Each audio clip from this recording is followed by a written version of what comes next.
네. 네, 와, 네. 제 팬이 등장했습니다. 네. 지금 사회 4번 보는 만에 지금 팬이 생겼습니다. 네. 오늘은 특별한 순서들이 준비되어 있기 때문에, 일단은 우리가 제일 먼저, 하던 거 하고요. 예, 마이크를 바로 넘기도록 하겠습니다. 자, 모두 일당 100인 것처럼 큰 소리로, 네, 모두 자리에서 좀 일어나 주시면 감사하겠습니다. 하나, 둘, 셋! 네, 너무 잘하십니다. 네.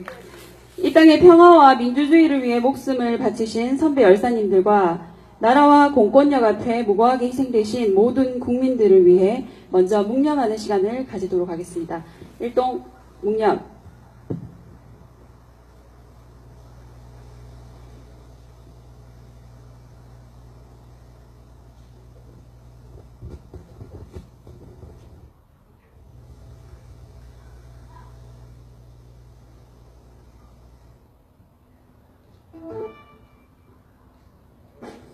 바로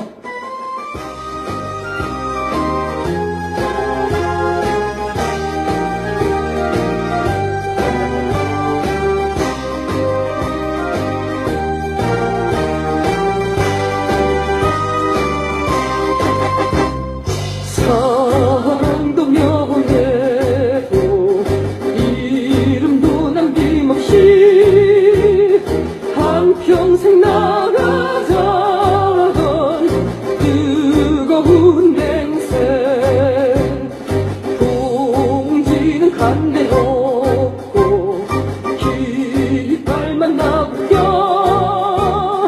새날이 올 때까지 흔들리지 말자. 세월은 흘러가고 상처는 안다. 깨어나서 외치는 뜨거운 함성. 어서서 나가니 산자여 따르라. 어서서 나가니 산자여 따르라. 정산 넘어 평화로, 정상 넘어 평화로, 협정 넘어 통일로, 병장 넘어 통일로, 사드 가고 평화오라, 사드 가고 평화오라, 사드 가고 평화오라, 사드 가고 평화오라, 사드 뽑고 평화 심자.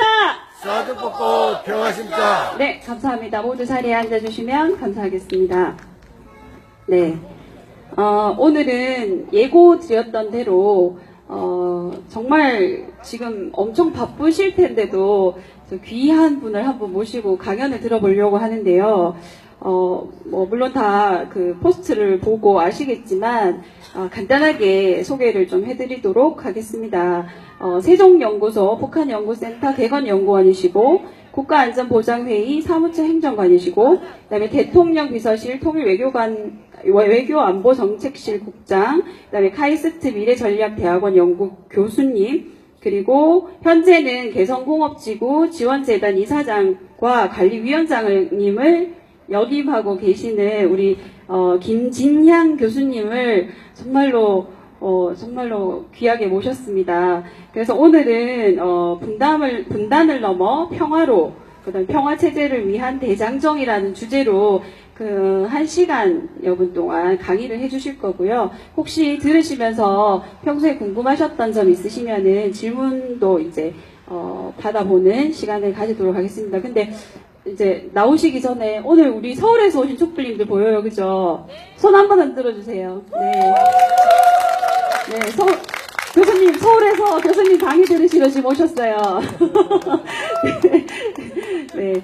그러면 우리 큰 박수로 김진양 교수님 모시고 강연을 들어보도록 하겠습니다. 큰 박수 주십시오.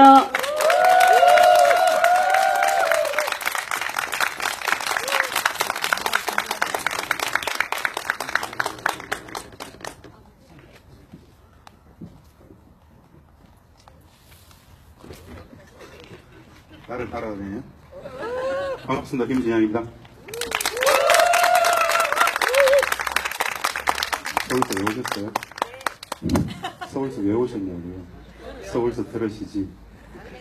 근데 아까 그 말씀 듣고 참 고맙네요. 성주분들하고 같이 하겠다는 마음 아니겠습니까? 맞죠? 감사합니다. 고향이 온 것 같아요.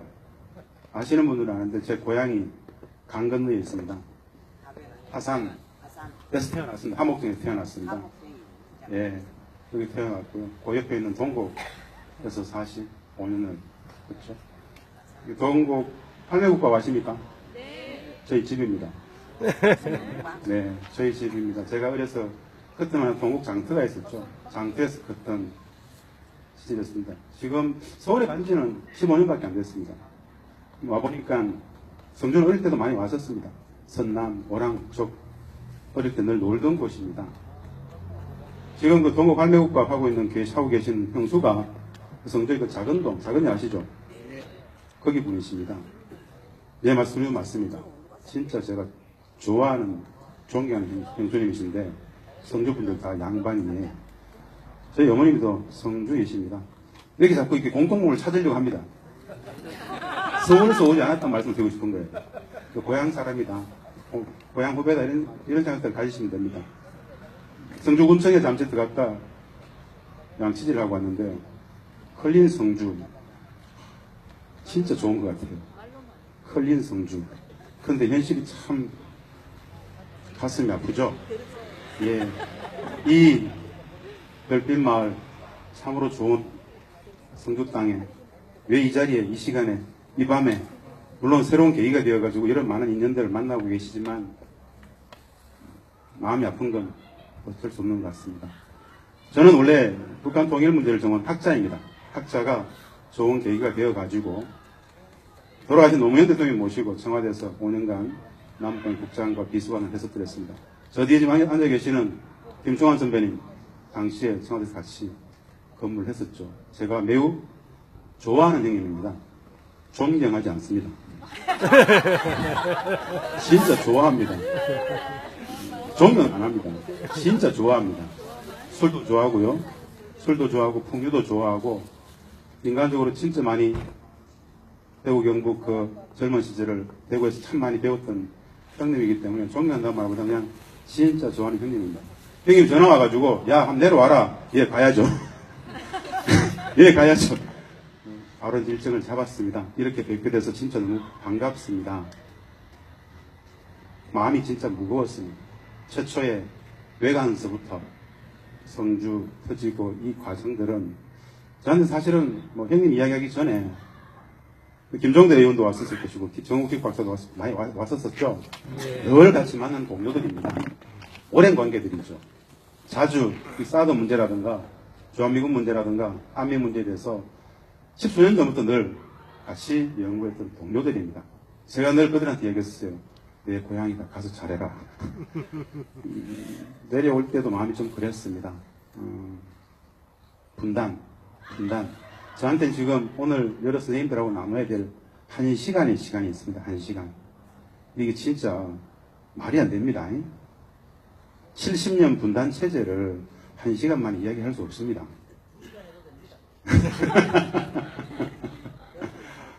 이건 구구단이 오는 게 아닙니다. 역사가 있는 겁니다. 분단을 알아야 평화가 보입니다.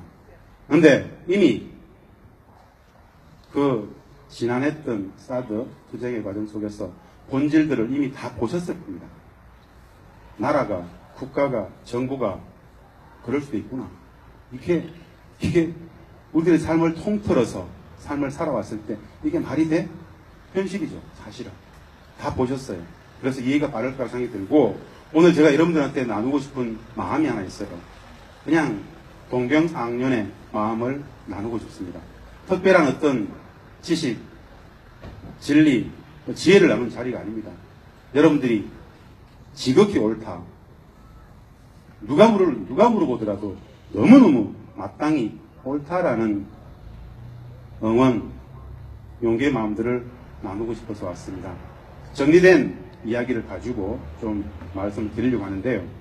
제가 준비해온 이거 멀어서 안 되나 봅니다. 되네요. 분단과 통일에 대한 이해, 문재인 정부의 대북 정책 쭉 있는데 말입니다. 사실 다 필요 없습니다. 그냥 편안하게 몇 마디 좀 드리려고 합니다. 분단의 본질에 대해서 한번 살짝 좀 건드리고 향후에 현 정상회담 전국이 어떻게 진행되어 갈 것인지에 대해서 말씀을 드리고자 합니다. 저는 현재 개성공업지구지원재단 이사장으로서 남과 북의 경제협력의 틀들을 짜고 있습니다. 원래 연말 정도 되면은 개성공단은 다시 열릴 거라는 생각을 가지고 있습니다. 현재의 정상회담 전국은 많은 사람들은 이게 갑자기 왜 이러지 이런 말씀들을 많이 물어보십니다. 갑자기가 아니고요. 아주 오랫동안 진행되어져 왔던 역학의 구조들이 시대적 대세, 역사적 흐름으로서 탄세, 기세로서 가는 겁니다. 불가역적으로 가는 겁니다. 남과 북은 이미 종전선언을 했습니다. 내용적으로 비핵화 합의됐죠. 이제 6월 12일 날 북미는 종전선언을 하고 비핵화 합의를 하게 될 겁니다. 실질적으로 진짜 분단 시대의 종은 새로운 평화 시대가 출발이 되는 겁니다. 이걸 인식하든 인식하지 못하든 믿든 믿지 않든 이미 그런 시대로 갑니다. 구조입니다. 브레인이고요. 역사적인 흐름입니다. 누구도 여기서 나을 수가 없습니다. 다시 이러다가 1차, 2차 정상회담 했던 것처럼 그러다 다시 뒤집어지지 않겠어? 그런 건 없습니다. 그냥 쭉 갑니다. 왜냐? 남도, 북도, 미국도 똑같이 종전선언과 평화협정, 비핵화에 대해서 공통의 분모를 가지고 있습니다. 예전에는 남과 북은 평화협정 체결에 대한 지극한 관심이 있었어요. 미국은 종전선언과 평화협정 체결에 대한 관심이 없었어요. 지금 미국은 그들 스스로 요구 속에서 종전선언과 평화협정이 필요합니다. 똑같이 군사적인 공포감에 휩싸여 버렸어요. 3자가 똑같이 평화협정이 필요합니다. 무슨 뜻이냐? 1953년 7월 27일 휴전협정 이후에 65년간 형식적이나마 휴전, 즉 전쟁을 쉬고 있었던 휴전 상황이 종전을 맞이하게 된다는 이야기입니다. 이 한반도에 있어서의 모든 적대의 근본 원인은 전쟁을 끝내지 못하고 있었던 상황, 휴전이라는 형식적인 논리 때문에 적대를 못 끝내고 있었습니다. 그런데 이 휴전협정을 폐기하고 종전선언과 평화협정을 체결하게 됩니다. 그러면 어떤 일이 발생하느냐? 정상적인 관계로 갑니다. 정상적인 관계. 정상적인 관계 어떤 걸까요? 지금 우리가 걱정하는 지난 60년, 70년간의 정치 군사적 긴장들이 사라져간다는 이야기입니다. 정상적인 국가 관계로 간다는 이야기입니다. 이제 엄청난 많은 사회적인 변화들이 있을 겁니다. 한미 관계도 바뀔 것이고 가장 먼저 남과 북은 종전선언, 비핵화 합의, 평화협정 체결 이후에는 한 가지만 합니다. 무엇을 하느냐? 경제협력을 엄청나게 고도화하게 될 겁니다. 경협. 예전에는 사실은 분단 경제였잖아요. 휴전선 이남에 우리들끼리만 경제를 가져갔었어요. 근데 이제는 상징적으로 존재했던 개성공단 같은 것이 많이 생깁니다. 우리는 내년 정도가 되면은 중국 땅을 밟고 가지 않고 개성 평양을 거쳐서 우리 땅으로 백두산을 가게 됩니다. 이게 우리 눈앞에 펼쳐지는 현실입니다. 그게 되겠나? 말이 되겠어? 그런 삶을 한 번도 안 살아보셨잖아요. 근데 그게 우리 목전에 있습니다. 그래서 이번 정상회담의 슬로건이 평화, 새로운 시작이었죠. 그리고 종전선언하고 평화협정을 이제 비핵화 합의를 했죠. 실질적인 분단 시대의 종언을 구하는 겁니다. 진짜 흥분해야 되는 겁니다. 한 번도 살아보지 못했던 우리의 삶 속에서 한 번도 살아보지 못했던 평화의 시대가 이제 시작이 된 겁니다. 사실은. 아직도 못 느끼고 아직도 대부분의 국민들이 이걸 못 느껴요. 왜냐? 모르기 때문에. 이게 갑자기 왜 생겼는지 몰라요.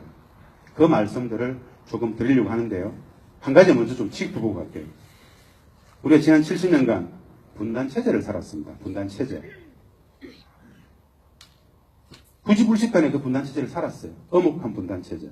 국민 불행의 구조적 근원 토대라고 하는 분단을 살았습니다. 이 분단의 본질, 분단의 기원, 분단의 속성에 대해서 우리가 제대로 이해해 본 적이 있을까요? 없습니다. 왜냐하면 분단 체제는 분단의 폐해를 가르치지 않았어요. 분단 체제는 분단의 본질도 기원도 가르치지 않았습니다. 제가 오늘 그 말씀을 드리고 싶어요. 딱 한 줄로. 분단의 본질, 분단의 기원, 분단의 속성. 딱 한 줄로. 어떻게?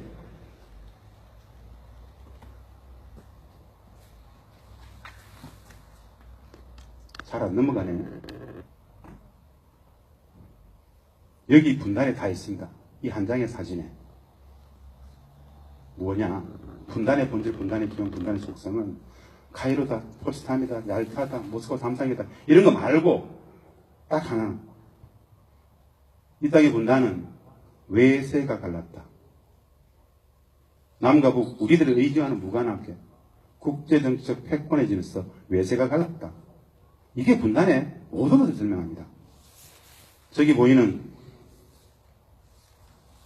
독일, 2차 세계대전에 전범국가였던 독일. 저 독일을 전범국가였기 때문에 동독과 서독으로 갈랐죠.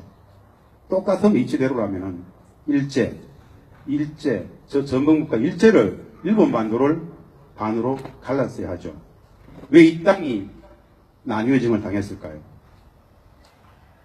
누구누구의 잘잘못을 이야기하자는 게 아닙니다. 우리는 그렇게 갈라짐을 당했다는 이야기를 하고 싶은 거예요. 서러운 이야기입니다. 매우 약소국이었기 때문에 당했다고 이야기하죠. 그런데 2차 세계대전이 끝났을 때 전 세계 78개의 국가들이 식민지 세방이 됐습니다. 우리만 달라졌습니다. 다시 돌이켜 말씀드리면 소위 말하는 그 외세, 국제정치적 패권의 질서가 그들의 국익 때문에 이 땅을 가른 거예요. 여기서 한 발만 더 나아가 볼게요. 그들은 그들의 국익을 위해서 이 땅을 갈라놓고 어느 정도의 시간이 지나면 합쳐줄 생각은 애초부터 없었습니다. 그들이 분단을 고착화시켰고 그들이 분단을 체제화시킨 거예요. 그런데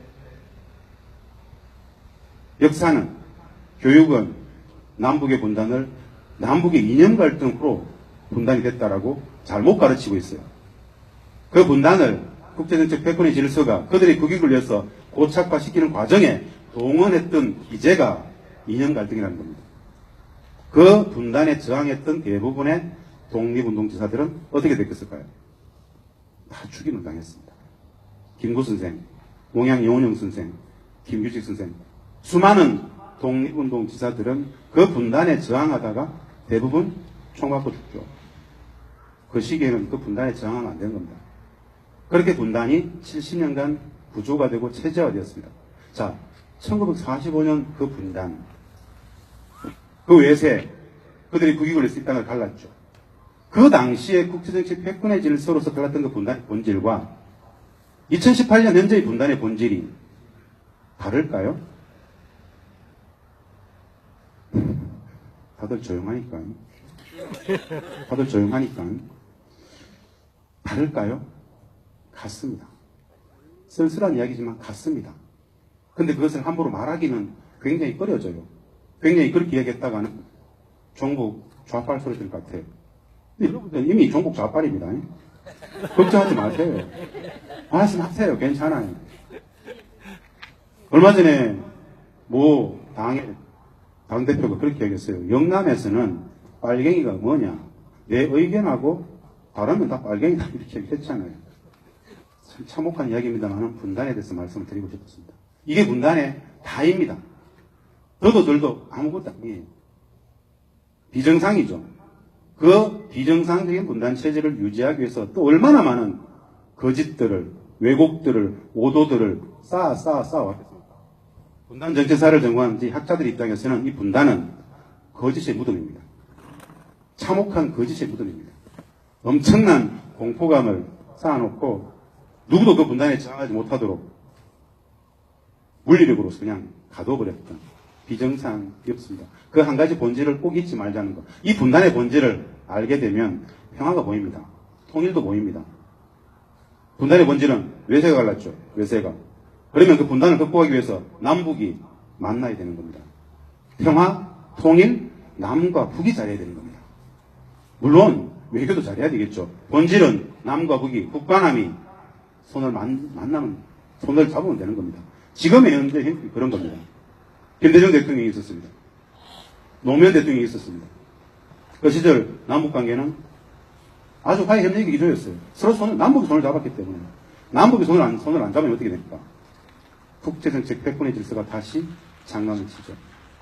새 정부는 여하한 어떤 상황이 있더라도 남북 중심으로 평화, 통일 문제를 풀어가려고 합니다. 희망을 가져야 되겠죠. 분단에 대해서 제가 말씀을 드렸습니다. 자, 꼭 대학생들한테 방해하는 것 같아요. 이렇게 조용하니까. 원래 이렇게 누가 와서 방해하면 조용합니까? 아, 진짜 학구적이네. 이런 자리는 막걸리 갖다 놓고 해야 되는데. 형님, 막걸리 없어요. 네, 이게 잘 안 넘어가네요. 이것도, 선생님들, 분단을 제가 말씀 다 드렸어요. 제가 대학원생들한테 분단만 3시간씩 한 달을 가르쳐야 됩니다. 엄청난 양인데요. 한 5분 정도 선생님들한테는 분단의 본질을 다 말씀드렸어요. 이미 대학원 석사과정 정도에 확인하고 있는 겁니다. 감사합니다. 분단의 본질 그것만 알면 다 보입니다. 외세가 갈랐다. 본질, 외세. 이것만 믿지 않아도 이미 거의 다 90%를 아는 겁니다. 자, 다음 통일을 이야기합니다. 통일. 대한민국 국민들한테 물어봤습니다. 대한민국에는 지난 29년간 대한민국의 국가의 공식 통일 방안이 있습니다. 혹시 국가의 공식 통일 방안, 대한민국의 1989년 노태우 정부 당시에 전문가들이 공청회 통해서 만들어서 국회가 공부했던 지난 29년간 단 하루도 국가의 공식 통일 방안 자리에서 내려오지 않았던 국가의 공식 통일 방안이 존재합니다. 그게 뭔지 아세요? 저 있잖아요. 민족 공동체 통일 방안이라는 겁니다. 대한민국의 국가의 공식 통일 방안입니다. 근데 국민들은 잘 모릅니다. 통일 교육 전혀 안 했기 때문에. 안 했어요. 이 대한민국의 공식 통일 방안은 우리 쌤들 이 자리에 계시는 클린 성조를 만들려고 하시는 이 자리에 계신 분들은 꼭 아셨으면 좋겠습니다. 왜 저 명칭을 알자는 게 아닙니다. 통일의 개념을 알자는 겁니다. 통일의 개념 쉽게 말할 수 있습니다. 평화가 통일입니다. 평화가 통일입니다. 우리 대한민국 공식 통일 방안은 말입니다. 이 통일을 어떻게 설명하냐면요. 화해협력, 남과 북이 화해협력을 수십 년 하자. 화해협력을 수십 년 해서 교류도 하고 여행도 가고 경제협력도 하고 신뢰 구축하고 휴전선 폐기하고 평화협정도 맺고 수십 년의 평화의 과정을 거치는 과정이 1단계입니다.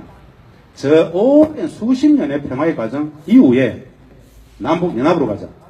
남북연합. 남북연합은 어떤 개념이냐? 그냥 북측 정부, 남측 정부가 있고요.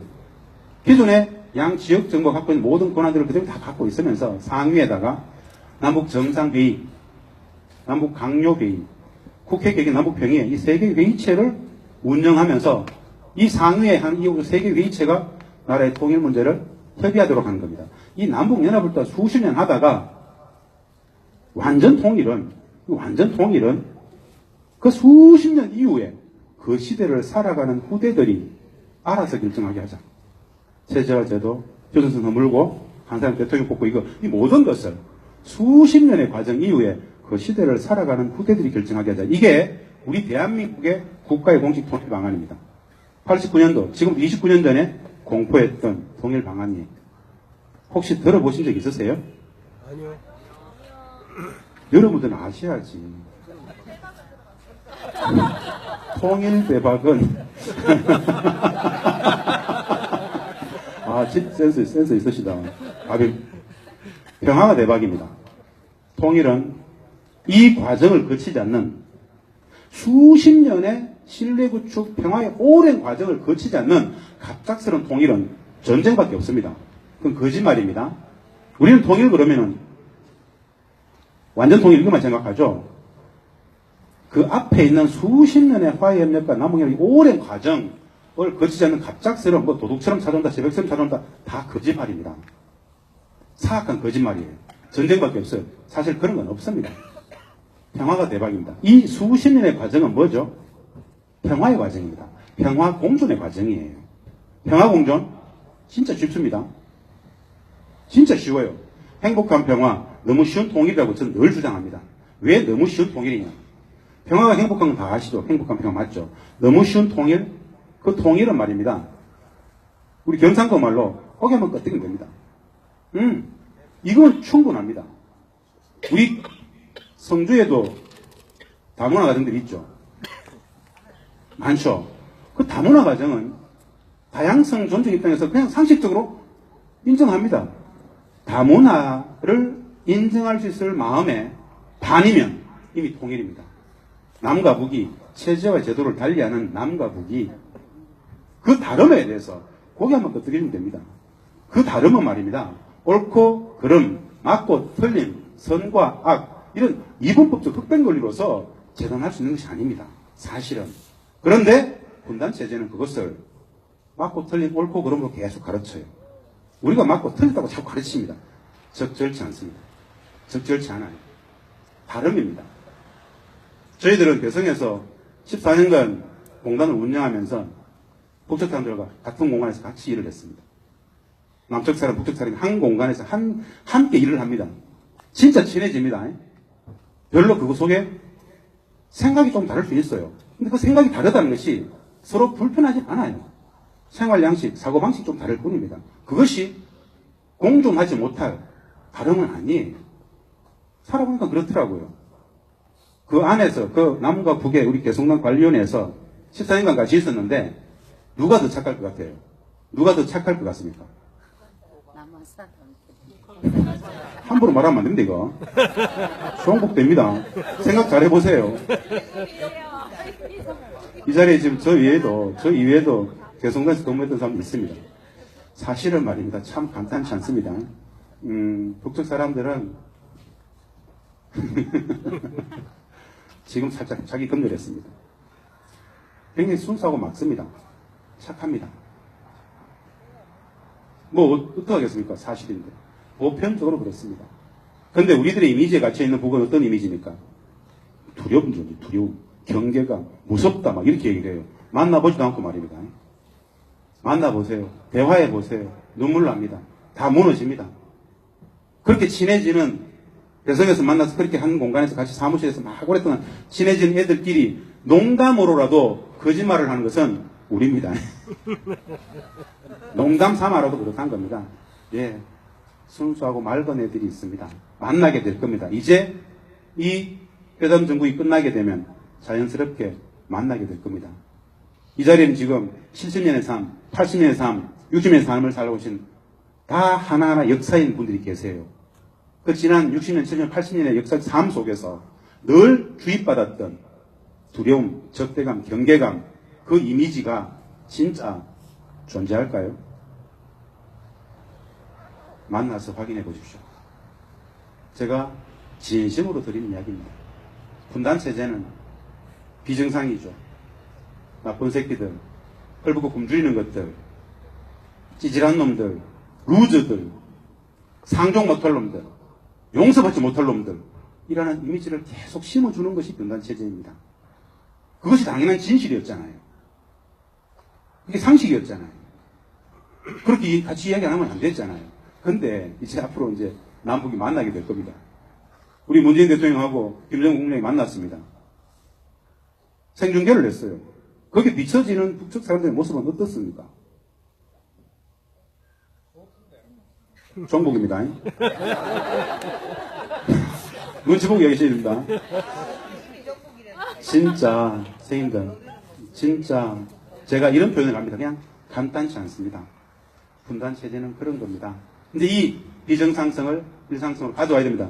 제가 통일 이 하나에 도표를 갖다 놓고 그 말씀을 드리고 싶습니다. 평화가 통일이다. 평화가 통일입니다. 평화, 평화, 평화. 평화는 고개 한번 살짝 끄덕일 수 있을 정도의 마음. 다름과 차이에 대해서 그래 그럴 수 있어 뭐. 왜 하겠노? 그래 너네들 뭐 그래 이거면 됩니다. 아무것도 아니에요. 평화 통일이란 건요. 수십 년 헤어져 있던 가족이 만나서 저녁 한 끼 나누는 겁니다. 우리 삶을 살 때 서울이나 도에 지나간 애들이 추석 때 부모님 생신 때 설에 한 번 와서 밥 먹는 게 다죠. 그렇게 헤어졌던 북측 사람들이 만나서 그냥 저녁 한 끼 하는 게 평화고 통일이에요, 사실은. 그리고 삶의 품격이 좀 달라지겠죠. 일상적인 전쟁의 긴장 이런 건 다 사라지게 될 것이며 마음껏 여행을 하게 될 것이며 경제 협력이 고도화되게 될 것이며 우리들의 국민의 살림살이가 매우 엄청나게 좋아질 것이며 분단 경제를 좀 더 평화적으로 하게 되면 만나게 될 국가의 품격은 엄청납니다. 이제부터 그 말씀을 드릴 건데요. 남과 북이 왜 약소국인지 아십니까? 우리는 왜 약소국일까요? 이유는 딱 하나예요. 분단되어 있기 때문에. 분단되어 있기 때문에. 남과 북이 손을 잡으면 어떻게 됩니까? 단순한 예를 하나 드릴게요. 대한민국과 조선민주주의공화국, 남과 북이 손을 잡았을 때 우리가 합친 군사력은 세계 몇 위일까요? 예? 그냥 단순 벼랑만으로도 4위가 됩니다. 참으로 엄청난 겁니다. 남과 북이 분단되어 있기 때문에 약소국인 거죠. 남과 북이 손을 잡으면 이 동북아시아의 속에서 굉장히 영향력 있는 실질적인 중견국가가 됩니다. 왜 그것을 안 했을까요? 못 했을까요? 분단의 본질이 뭐라고요? 잘 생각하십시오. 맞습니다. 남북이 손을 잡아야 됩니다. 지금 뭐 그렇게 잘 하고 있으니까요. 이건 뭐죠? 떡입니다. 저는 안 줍니까? 방위가 안 줍니까? 드세요. 아닙니다. 드세요.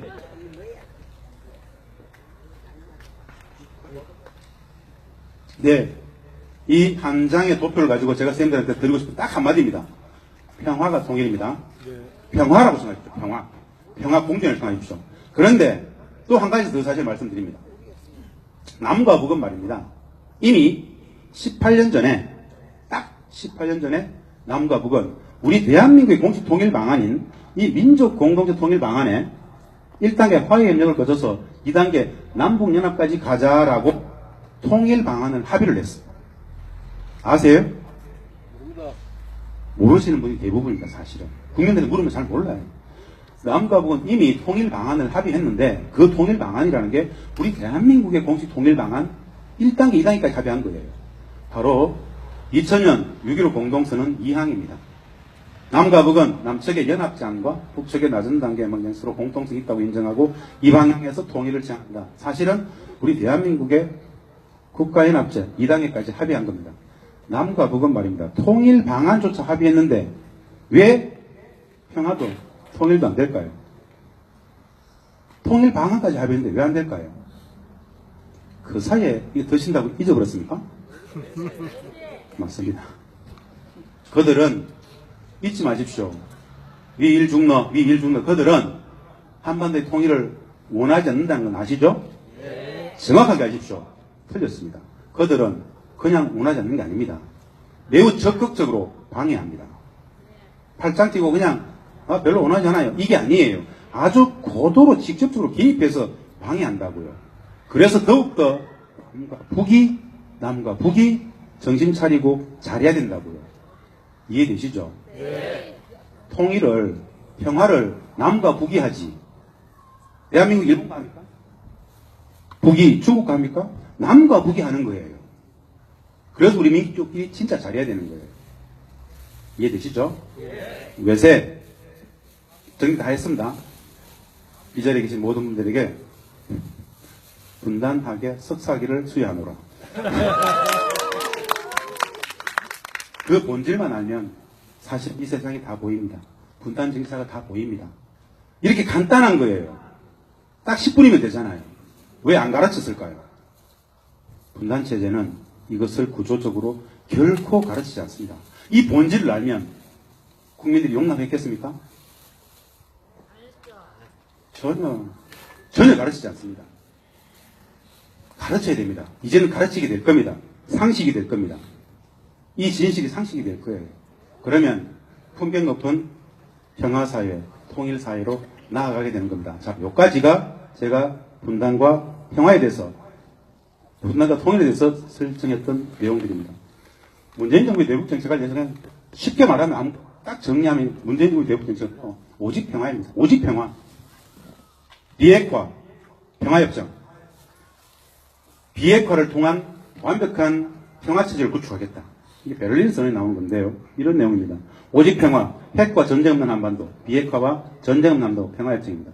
남북이 상호 존중합시다. 6.1 14로 돌아갑시다. 우리 민족끼리 합의는 유의하고 절실하며 그 정신으로 돌아가야 합니다. 북한의 붕괴를 바라지 않으며 컵스톤을 추진하지 않겠습니다. 북한의 붕괴를 바라지 않으며 컵스톤을 추진하지 않겠다. 저게 다 나옵니다. 상호 공존하자. 손잡고 평화롭게 살자. 더 이상 적대하지 말자. 북한 체제의 안전을 보장하는 비핵화를 추구하겠다. 그리고 평화체제를 구축하자. 이 평화체제를 구축하자는 건요. 뭐야, 이거 왜 이러지? 오, 맞습니다.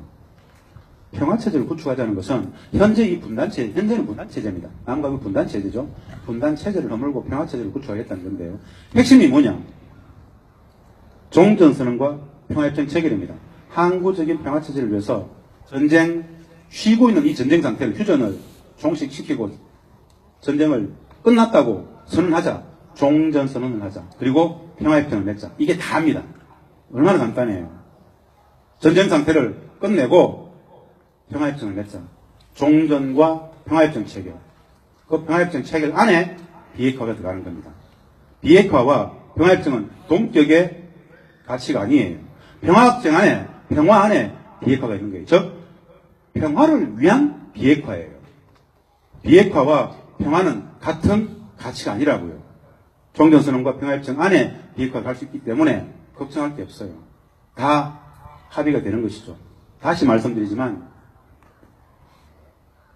왜 이것이 역사적인 대세이고 시대적인 흐름이냐? 왜 뒤바뀌지 않느냐?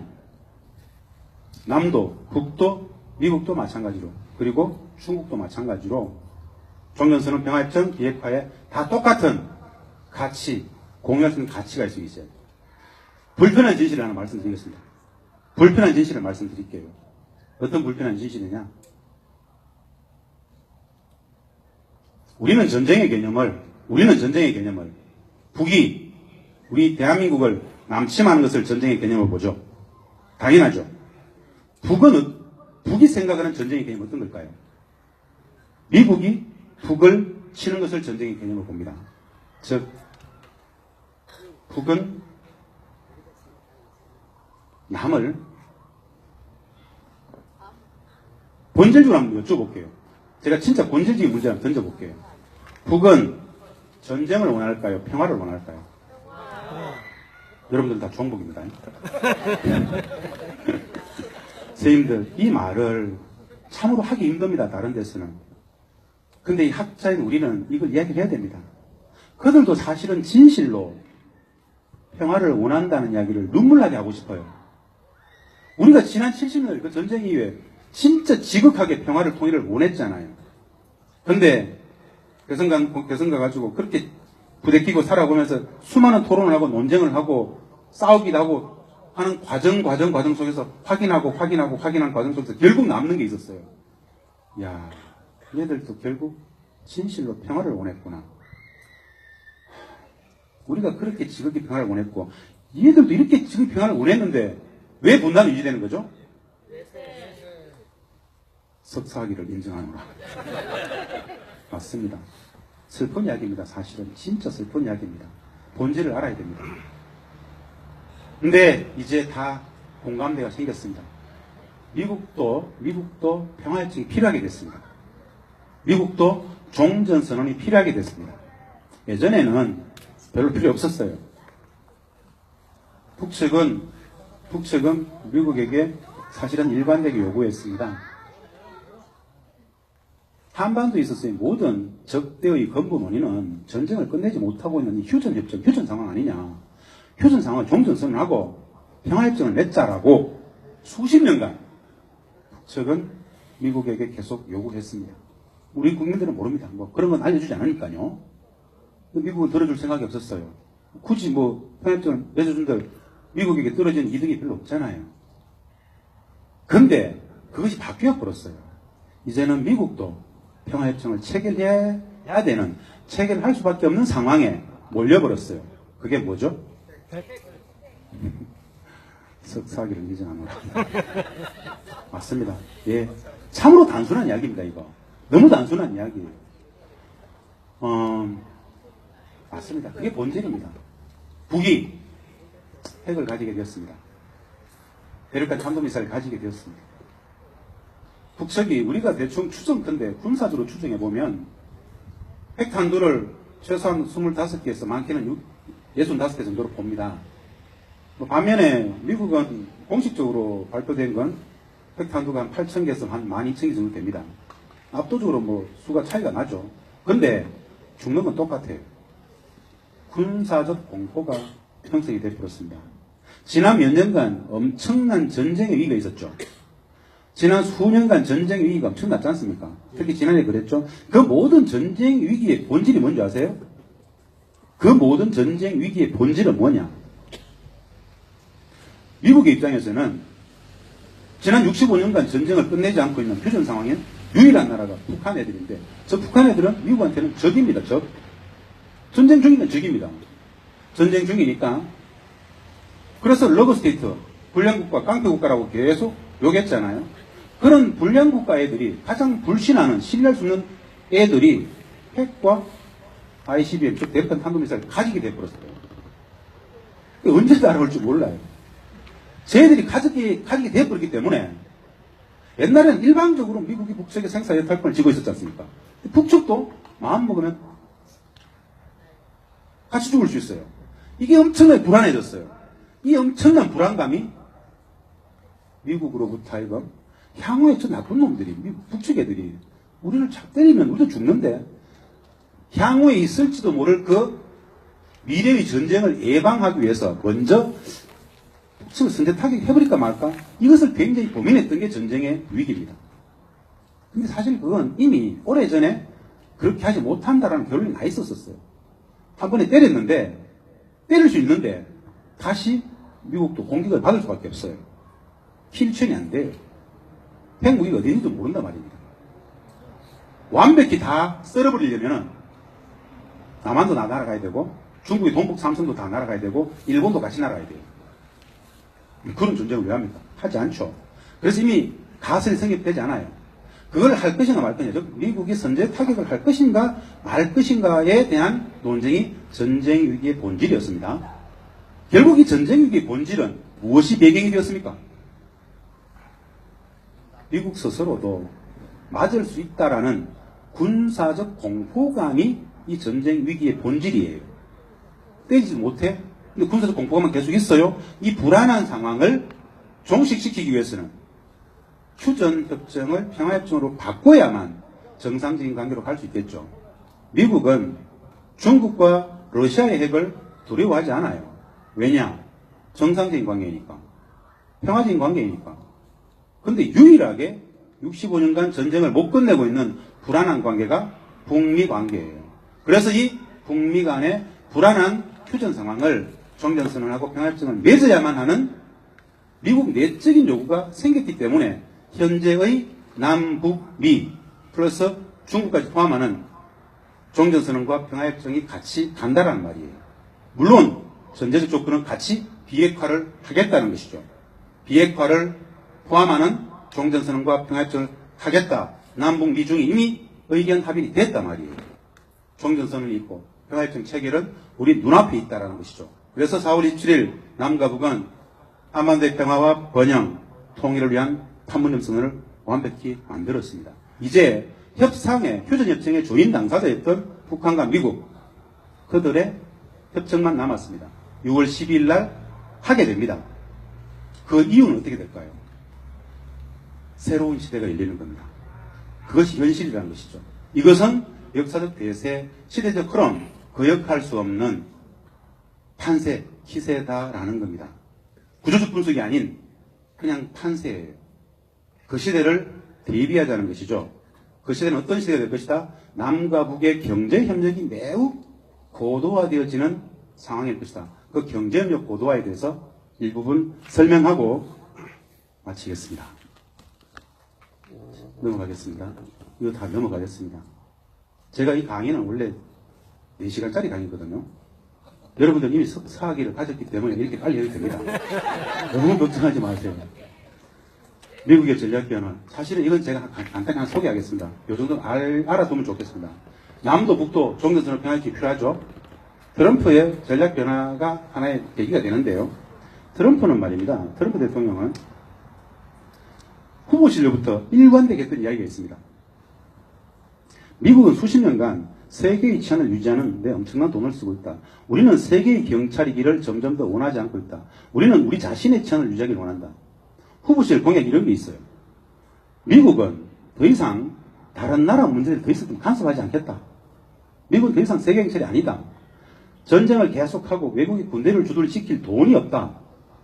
경제가 거들이 나서 미국을 다시 살리는데 힘을 쏟겠다. 즉, 전 세계 100개에서 150개 국가에 1300개, 1400개의 미군 기지를 미국의 세금을 가지고 운영하고 있어요.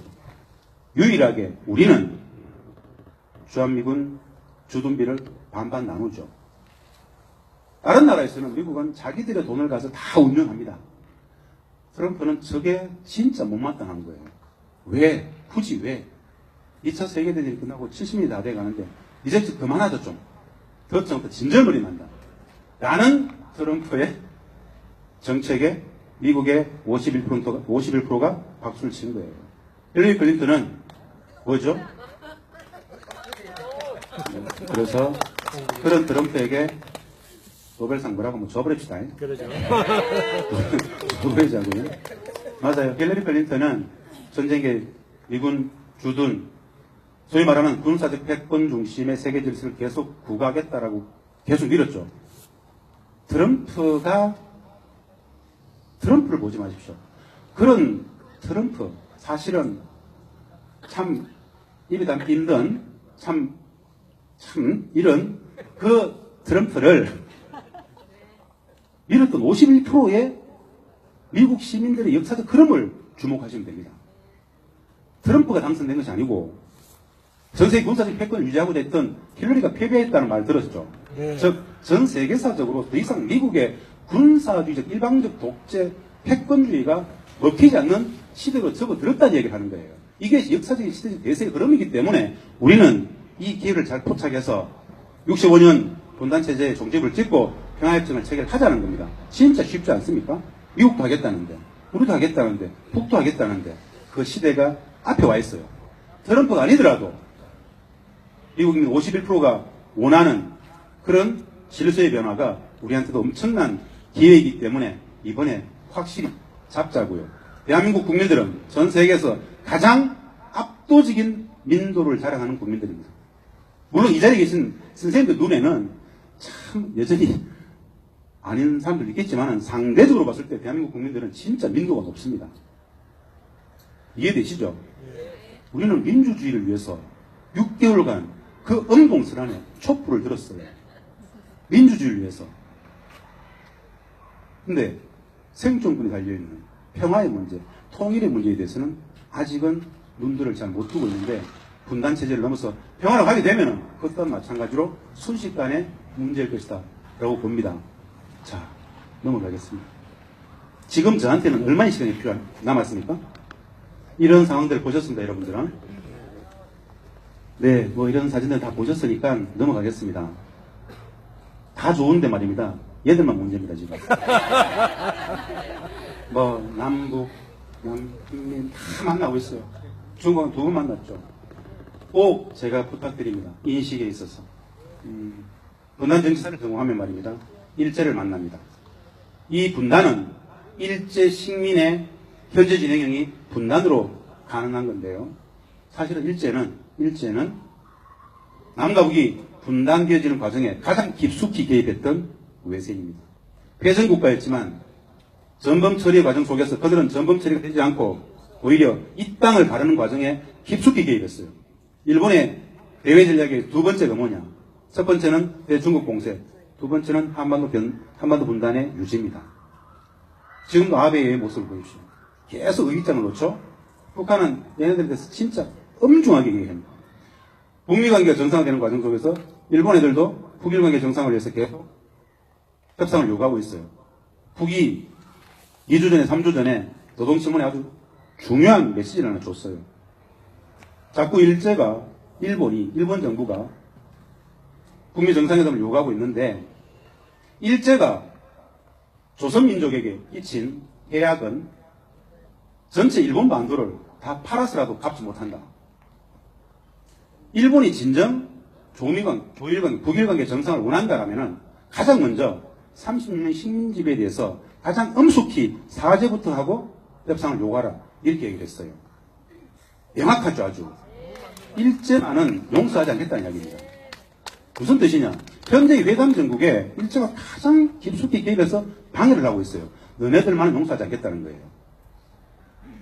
우리는 일제의 식민지배에 대해서 유감이나 사죄 표명을 받고 국교 정상을 했습니까? 그런 거 없었습니다. 북은 반드시 사죄부터 받겠다는 거예요. 근데 제가 보기에는 아베는 사죄 못할 것 같아요. 아베가 사죄를 하게 되면 자기 집안 전체를 부정해야 됩니다. 못합니다.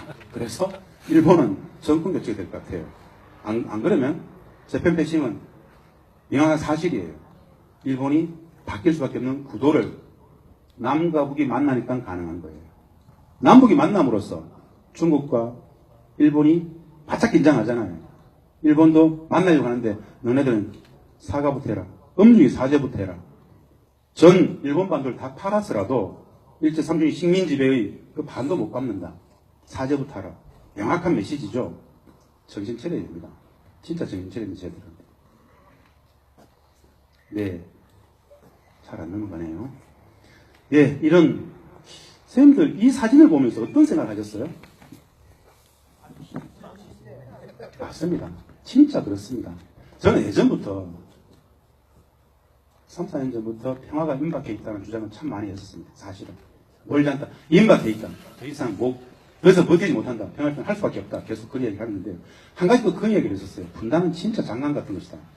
분단은 진짜 이거 본질을 알게 되면 진짜 웃기는 거다. 왔다 갔다 하는 거 우리 개성에서 왔다 갔다 해봤어요. 아무것도 아니에요. 해보니까 저 상황이 뭐죠? 대통령께서 김정은 국무위원장이 넘어왔어요. 악수를 하면서 김 위원장께서 이렇게 쉽게 넘어왔는데 나는 언제쯤 가볼까 이러니까 지금 잠시 다녀오시죠 이랬잖아요.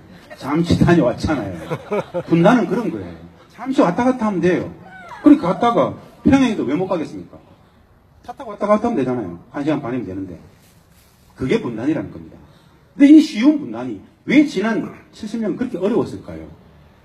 국제정책 패권의 질서가 이 분단을 규정하기 때문에 힘든 겁니다. 그 본질을 잊지 마자고요. 남과 북이 만나면 모든 것은 간단해진다. 만나지도 않고 우리 속에서 두려움, 경계 다 허물어집니다. 만나서 대화해보면 이야, 이런 애들을 지금까지 우리가 두려워했나? 이런 애들을 미워했어? 이런 애들을 적이라고 했어? 살짝 미안해지고 민망해질 수 있습니다. 이제 만나시게 될 겁니다. 네, 사진 쭉 보겠습니다. 시스템 진짜 잘 좋으네요. 저보고 자꾸 오라네요. 새로운 역사는 이제부터 평화의 시대 역사의 출발점에서 이렇게 썼죠. 우리는 평화, 새로운 시작, 그리고 이 회담의 결과는 분단 시대의 종언, 평화 시대의 개막, 새로운 역사가 시작된다라는 그런 메시지를 확실히 줬죠. 네.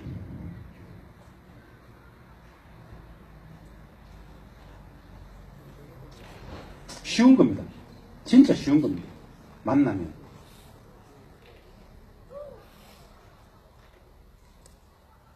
참으로 많은 합의를 했습니다. 이 자리에서 제가 설명하지 않아도 됩니다. 그냥 엄청난 합의를 했습니다. 저거 실천 다 하면 우리의 삶이 완벽히 달라집니다.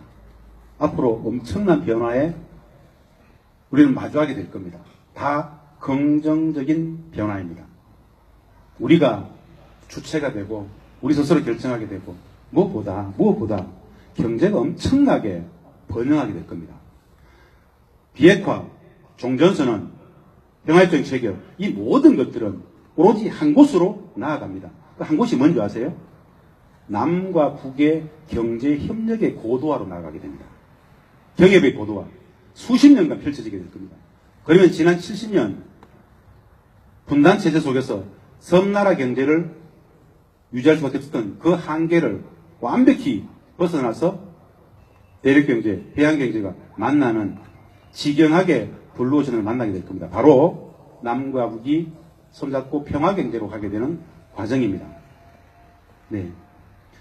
이 정도 향후의 주요 회담 일정들인데요. 다 잘 될 겁니다. 그냥 무엇을 상상하든 이 자리에 계신 선생님들께서 무엇을 상상하든 그 이상일 겁니다. 그게 어떻게 가능할까? 시대가 바뀌는 겁니다. 시대가 한 번도 겪어보지 못했던 새로운 시대가 열리는 겁니다. 누가 잘해서가 아니라 역사적 대세, 시대적 기세, 판세, 흐름이다 라고 보시면 되겠습니다. 남북 기업의 고도화가 기다립니다. 이 내용들은 몇 가지 말씀드리면 경협도제 장려한다, 기반시설 확충, 북측의 SOC를 깔면서 우리는 북측의 자원을 가져오게 될 겁니다.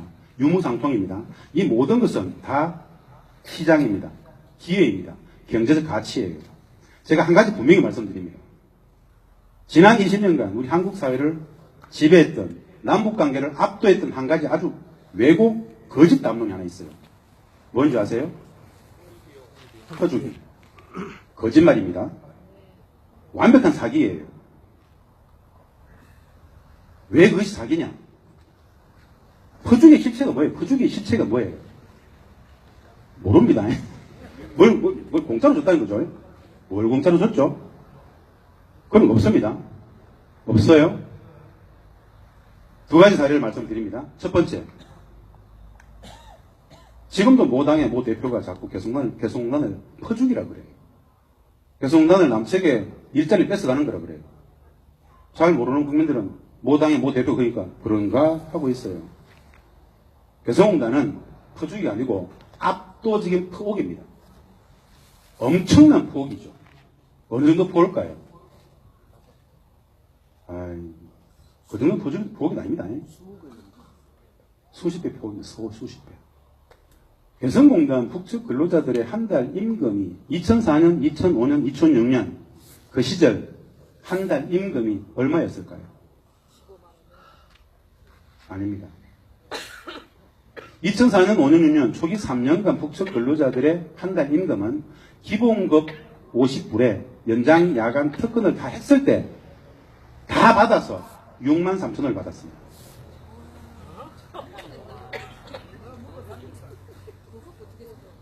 한 달에 6만 3천원을 받았어요. 방금 우리 어머니 그랬죠. 그것과 먹고 삽니까? 못 먹고 삽니다. 특혜적 조치였어요. 우리는 상상이 안 됩니다. 뭔 말이지 저게? 특혜적 조치가 뭔 말일까?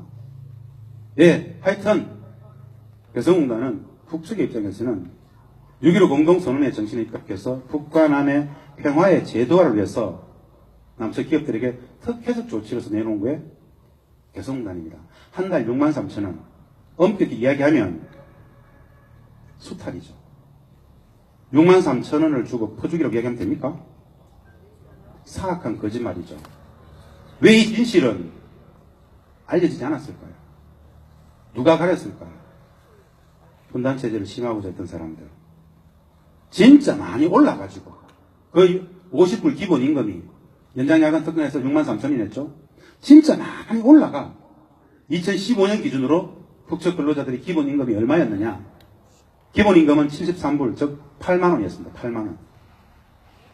그것에 연장 근무를 하고 야간을 하고 한 달에 일요일, 4일을 다 근무했을 때, 특근을 했을 때 그들이 실질적으로 받아갔던 임금은 기본급 8만 원에 한 12, 3만 원 됩니다. 간접인건비 포함해서 15만 원이면 우리 대한민국의 입주기업 사장님은 북측 근로자 한 명을 쓸 수 있었습니다. 이게 퍼주기입니까? 한 달에 그들은 정당한 노동의 대가로서 15만 원을 받아갔어요. 이것을 다시 퍼주기라고 얘기하는 사람들은 진짜 나쁜 사악한 사람들이에요. 우리는 그 현장을 지켰잖아요. 그 현실을 눈에 보잖아요. 그들이 아침 7시에 출근하기 위해서 집에서 그 한겨울에 4시에 일어나가지고 1시간 반을 걸어 나와가지고 개성시에서 버스 타고 들어와서 일하고 다시 연장 8시까지 근무하고 씻고 집에 가서 누우면 12시 반입니다. 그렇게 6만 3천 원. 진짜 참혹한 이야기죠. 진짜 웃기는 이야기입니다. 이 진실들이 국민들이 알아야 됩니다. 그 노동 집약직 업종들이 그 6만 3천을 주고 15만 원을 주고 얼마나 많이 벌었겠습니까? 그것이 대한민국 경제를 살찌웠단 말이죠. 간단한 이야기입니다. 남과 북이 경쟁력을 하면은 대한민국은 폭발합니다.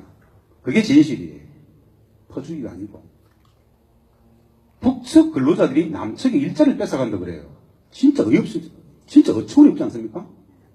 대한민국에는 63,000대 일자리 없습니다. 그런 일자리들은 옛날에 70년대, 80년대 다 사라졌어요. 이미 대한민국의 산업 구조, 경쟁력이 떨어져가지고 80대 말 90대 초까지 했다가 안 하는 기업들이에요. 아주 영세한 하청업체들. 동대문에서 공제공 5명, 6명 데리고 했던 사람들이 대선 가가지고 300명, 500명 고용하고 63,000원, 15만원 주고 일을 했던 겁니다. 사라졌던 일자리들이 유지되고 그 연관 협력업체 3,800개, 종사자 8만 명의 일자리를 계속 유지해줬던 게 개성공단이에요. 왜 이 단순한 사실들을 국민들은 모를까요? 아니, 언론은 왜 모를까요? 공개하지 않기 때문에. 공개하지 않기 때문에. 분단체제를 심화시켜야 되기 때문에. 개성공단을 닫아야 되기 때문에. 그 개성공단을 누가 닫았습니까? 우리가 닫았어요. 박근혜. 참혹한 이야기죠. 퍼주기의 실체가 이런 겁니다. 예전에 뭐 아시는 분이 있습니다. 어떤 거냐. 현대아산이 대북 송금 특검할 때 1억 5천만 달러, 뭐 3억 달러 이야기한 게 있습니다. 그게 공짜입니까? 진짜 잘 알아야 됩니다. 7대 경협 사업이라는 게 있습니다. 7대 경협 사업. 북측이 현대아산에게 독점 개발권을 줬던 7대 경협 사업의 대가예요. 7대 경협 사업에는 어떤 게 있느냐. 정주영 회장의 고향인 통천 지역 전체 개발권을 현대아산에 다 줬어요. 수백만 평을 공짜로 마음껏 개발하세요. 백두산 인근의 삼지연 공항, 그 공항 개발권 전체를 현대아산에 줬어요. 마음껏 개발하세요. 독점적으로. 백두산 관광 현대아산이 마음껏 한번 해보세요. 독점적으로. 이런 7가지의 주요 경협 사업들을 현대아산한테 독점 개발권을 주면서 그 대가로 1억 5천에 3억 달러 받은 거예요. 지금 그 가격이 어느 정도 될 것 같습니까? 100억 달러를 준다고 받아올 수 있겠습니까? 그 모든 것을 정치적 논리로 퍼주기라고 얘기해버렸어요. 남북간을 다 단절시키면서. 분단체제는 진짜 비이성적인 거죠. 왜곡과 오도가 일반화되어 있어요. 퍼준다 이 한마디면 그냥 국민들은 다 넘어가 버려요. 진짜 정신 차려야 되겠죠. 언론은 더 정신 차려야 됩니다. 이런 이야기를 할 때 저는 막 분노가 치밀어요. 왜 분노인지 아십니까? 그 사실이 몰라서가 아니에요. 진짜 분노스러운 것은 국민을 속인다는 게 국민을. 국가는 왜 존재합니까? 국민의 행복을 위해 존재합니다. 정부는 왜 존재하죠? 국민의 행복을 위해 존재해요. 정치라는 메커니즘은 왜 작동합니까? 국민의 행복을 위해서. 평화는 국민의 행복을 위해서. 안보는 국민의 행복을 위해서. 국민은 국가의 목적이죠. 국민은 국가의 주인이죠. 그러면 당연히 국민한테는 진실만을 얘기해야 됩니다. 국가가, 정부가 국민에게 거짓을 말한다? 기만한다? 그것은 국민을 국가의 목적이 아닌 지배의 대상으로 보기 때문에 가능한 거예요. 용서하지 말아야 돼요. 남북관계 속에서 거짓을 얘기한다? 정치권력에 악용하기 위해서 거짓말을 하는 겁니다. 국민을 지배의 대상으로 보기 때문에. 그것이 진짜 분노스러운 거예요. 우리는 촛불까지 들었잖아요. 민주주의를 위해서. 진실에 목말랐기 때문에. 분단이 가린 허구적 실체, 거짓, 왜곡, 오도에 대해서 진짜 분노해야 됩니다. 누구라도 남북관계를 악용해서 거짓을 일삼는 사람이 있으면 단호하게 단죄를 해야 됩니다. 왜냐? 분단은 일촉즉발의 생존권의 위기를 만들 수 있기 때문에 더욱더 엄혹하게 진실만을 이야기해야 된다는 얘기예요. 그것이 대북 송금 특검이다, 퍼주기다, 개성공단은 퍼주기다. 이런 모든 6만 3천을 주면서 개성공단 북측 근로자들 임금이 핵과 미사일 자금으로 전종된다라는 새빨간 거짓말을 해도 국민들은 그냥 가만히 듣고 있잖아요. 우리는 아는데 이런 진실들은 국민들 속에서 같이 공유되어야 됩니다. 여러분들은 성주는 그 파열구를 열 수 있는 정중앙에 있어요. 모든 국민들이 이곳을 지켜보고 있을 거예요. 새로운 국면, 남북관계가 정상화되고 북미관계가 정상화됐을 때 저것을 어떻게 처리할지 국민들의 관심을 가지겠죠. 그 과정 속에서 일말의 거짓도 없이 순리대로 이 자리에 계신 분들의 마음 속에서 원하는 바대로 다 진행되기를 진심으로 바랍니다. 감사합니다. 고맙습니다.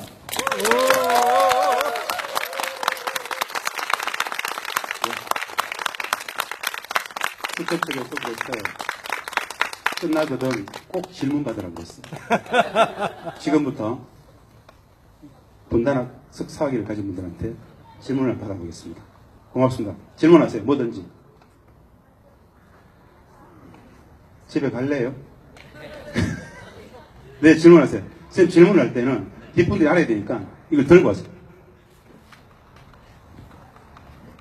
북한의 개동단의 그때 금액이 63,000원, 2015년에는 15만 원이라고 들었는데, 그거는 뭐라 그래야, 못 다른 나라에 대한 어떤 수탈 비슷한 건데, 남북 경협이 제대로 되려면 제대로 된 그 경제 교환이 조금 가격이 올라가야 되는데, 지금처럼 그렇게 북한이 그렇게 낮은 가격을 유지하는 게 북한 자체 경제가 발전에 도움이 안 되는 거 아닌가, 그런 걸 질문 좀 드리고 싶습니다. 네, 어디 가는지 항상 이런 질문이 나옵니다. 맞습니다. 아주 정확한 지적이죠. 근데 사실은 답을 말씀드리면 그렇지 않습니다. 왜냐하면 개성공단이기 때문에 그렇습니다. 개성공단은 남과 북이 애초부터 합의를 할 때 특혜적 조치로서 내놓는다고 했어요. 개성공단은 2000년 8월에 합의를 했습니다. 2003년도에 착공을 했고 2004년도부터 이제 첫 제품을 만들게 되는데요. 개성공단 그 자리는 서울에서부터 딱 60km밖에 안 됩니다. 정주영 회장은 최초에 신의주를 달라고 그랬어요. 그런데 김정일 국방위원장이 신의주는 서울에서 너무 멀다. 원부자재가 들어오고 완제품이 나가는데 인천에서 실어가지고 배로 언제까지 왔다 갔다 했냐. 너무 물류비가 너무 많이 드니까 중국의 심천이라는 국가급 경제특구 1호 특구가 성공할 수 있었던 최대의 배경적 요인이 홍콩이라는 배후시장이 있었기 때문에 가능했다고 하면서 서울과 가장 가까운 곳에 한다고 하면서 개성을 제안했어요. 그러면서 그 개성 지역에 김정일 국방위원장이 2군단 산하에 6사단, 64기갑사단, 62포병여단, 6만의 군부대를, 군사시설들을 송악산 뒤쪽으로 10km, 15km 물리고 군사의 기지, 군부대 시설 그 위에다가 밀어버리고 공단을 만든 거예요. 진짜 엄청난 겁니다. 왜 이것을 했느냐? 우리는 북측이 개성공단을 한 이유를 뭐라고 보십니까? 우리는 개성공단을 왜 했느냐? 남측의 자본과 기술이 북측의 토지와 노동력이 만나서 경제도 번영을 시키고 신압으로 평화도 제도화하자. 경제 프로젝트, 평화 프로젝트 관점에서 했죠. 맞습니다. 북측은 이걸 왜 했을까요? 우리 사회의 담론이 일반적인 건 우리 사회의 보편적인 담론은 북측은 개성공단을 돈줄과 달러박스에서 관점에서 했다 이렇게 얘기합니다. 적절치 않습니다. 그들이 진짜 경제주의적 관점, 즉 돈줄과 달러박스의 관점에서 이 개성공단을 했다라면은 임금을 그렇게 받지 않았을 거예요. 우리는 사실은 월 한 20만 원 정도, 200불 정도는 줄 수 있었습니다. 50불을 제한한 것은 그들이었어요. 그 50불을 제한했을 때 김정일 국방위원장의 워딩이 그거예요. 우리는 개성공업지구를 6.15 공동선언의 정신에 입각하여 북과 남의 평화의 제도화를 해서 특혜적 조치로서 내놓은 것이다. 이렇게 얘기했어요. 특혜적 조치라는 것이 남과 북이 합의를 했기 때문에 가능한 금액이에요. 향후에 개성공단 같은 것이, 개성공단 같은 것이 나올 수 있겠습니까? 글쎄요. 향후에 저희가 2015년 기준으로 봤을 때 2015년 당시만 하더라도 북한과 중국 국경지대 압록강, 두만강 강 건너 중국에는 북한 근로자들 전용 공단이 있을 정도로 북한 근로자들이 굉장히 많이 나가 있었습니다. 단동에만 최소 한 3만 명 정도, 최소 3만 명 있었는데요. 단동에 있었던 북측 근로자들이 받았던 임금의 수준이 개성공단 임금 근로자들의 한 3배 정도 받았어요. 그 정도가 아마 적정 가격이었을 겁니다. 아마도 향후에 남북경협이 해수경제특구부터 남포, 신의주, 함흥 이렇게 국가급 경제특구들을 남과 북이 같이 만들 때 임금은 개성만큼은 안 될 겁니다. 근데 그것은 사실은 경쟁력을 여전히 담보합니다. 우리 남북경협을 하시는 우리 입주기업들한테 한번 허심탄회하게 물어봤어요. 의류 봉제하시는 분들한테 물어봤어요. 어느 정도까지 줄 수 있습니까? 그래도 최소한 중국보다는 비교 우위를 가질 수 있을까요? 중국보다 비교 우위를 가지기 위한 최대한 임금 수준이 얼마입니까라고 우리 사장님들 물어봤습니다. 개성공단 15만 원에 최소한 3배, 4배는 줘도 경쟁력을 가진다 그랬었어요. 그러면 15만 원 개성공단은 특혜였고 다른 공단을 합의할 때는 그 밑에서 합의가 되지 않겠는가. 그럼에도 불구하고 민중 내부거래, 무관세, 언어가 통하죠. 물류가 진짜 짧죠. 뭐 진짜 비교할 수가 없습니다. 꼭 한 가지 제가 말씀드리고 싶은데요. 개성공단과 다른 전 세계 어느 나라의 회의공단도 비교하는 것 자체가 폭력입니다. 비교 자체가 안 돼요. 압도적인 경쟁력을 가집니다. 공단을 2016년 2월 달에 닫고 우리 입주기업들이 버텨야 되기 때문에 대체 공장을 찾아서 동남아에 많이 나갔습니다. 베트남에 진짜 많이 나갔어요. 동남아에서는 베트남이 제일 좋다고 그랬거든요. 근데 베트남에 나갔던 20여 개 넘는 기업들이 다 하는 이야기가 있어요. 베트남에 나와서 공장을 돌려보고 베트남 근로자들을 써보니까 개성공단이 얼마나 엄청난 곳이었는지를 다시 실감한다 그래요. 압도적인 경쟁력을 가지죠. 개성공단뿐 아니라 남북 경협에 북측에 다른 지역을 간다 하더라도 남과 북이 손을 잡으면 그만한 경제적 폭발성은 어느 곳도 가보하지 못합니다. 그래서 빨리 손잡고 분단 경제를 넘어서 평화 경제로 가야 된다는 말씀을 드리는 겁니다. 답변에 가름할게요.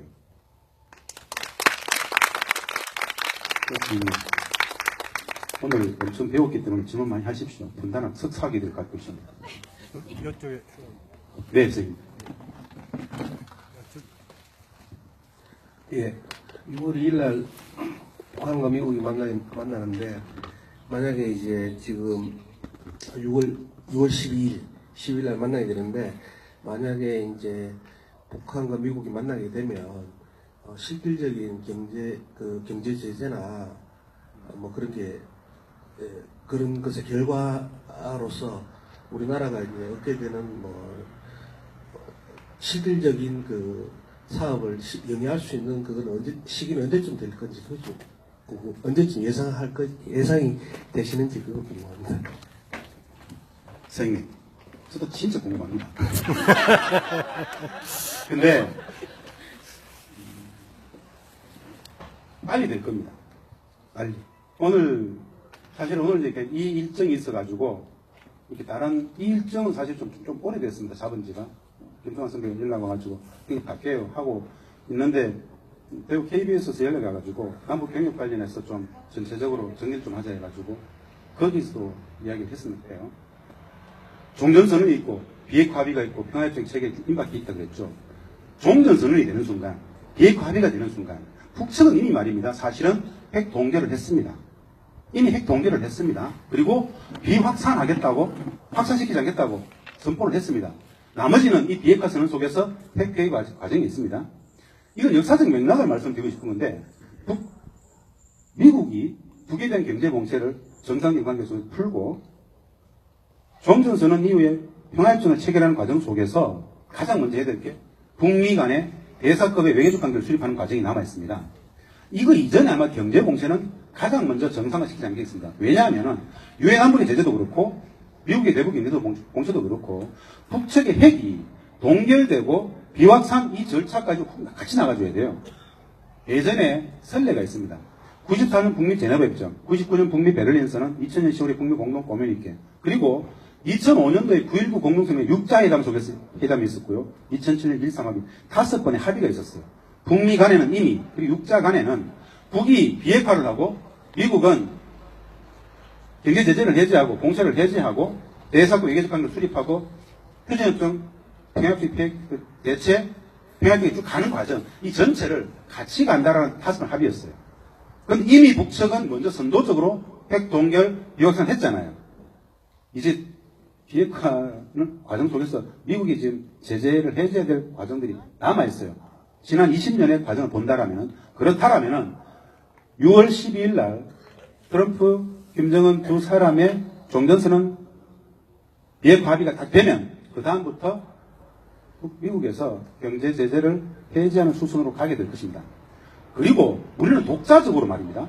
이미 비핵화의 문제가 진전되고 있기 때문에 개성공단 재개 문제부터 남북 경협의 문제들을 하나하나 토론을 해야 합니다. 무슨 뜻이냐? 개성공단을 닫은 것은 유엔 안보리 제재가 닫은 게 아닙니다.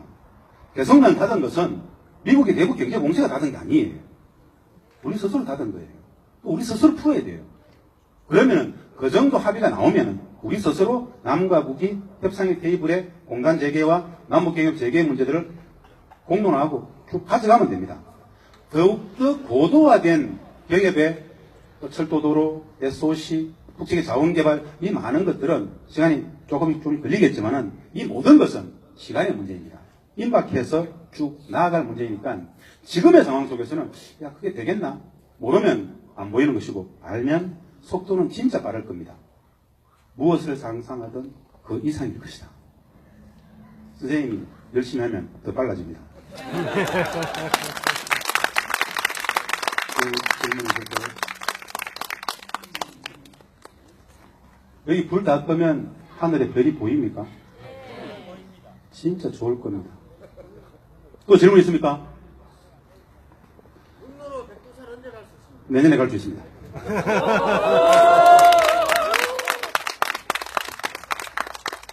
가야 됩니다. 기어코 가야 됩니다. 이 정부가, 문재인 정부는 대통령 스스로 이야기하지 않습니까? 촛불 정부, 촛불 정부, 촛불 정부라고 그러죠. 예? 그래서 말입니다. 해주기를 바라면 안 됩니다. 촛불 국민들이 만든 정부예요. 우리가 가자 그러면 가는 겁니다.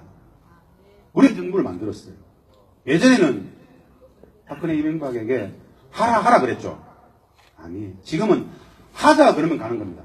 국민들이 외구산 우리 땅으로 평양땅으로 가자라고 하면 바로 갈 수 있는 겁니다.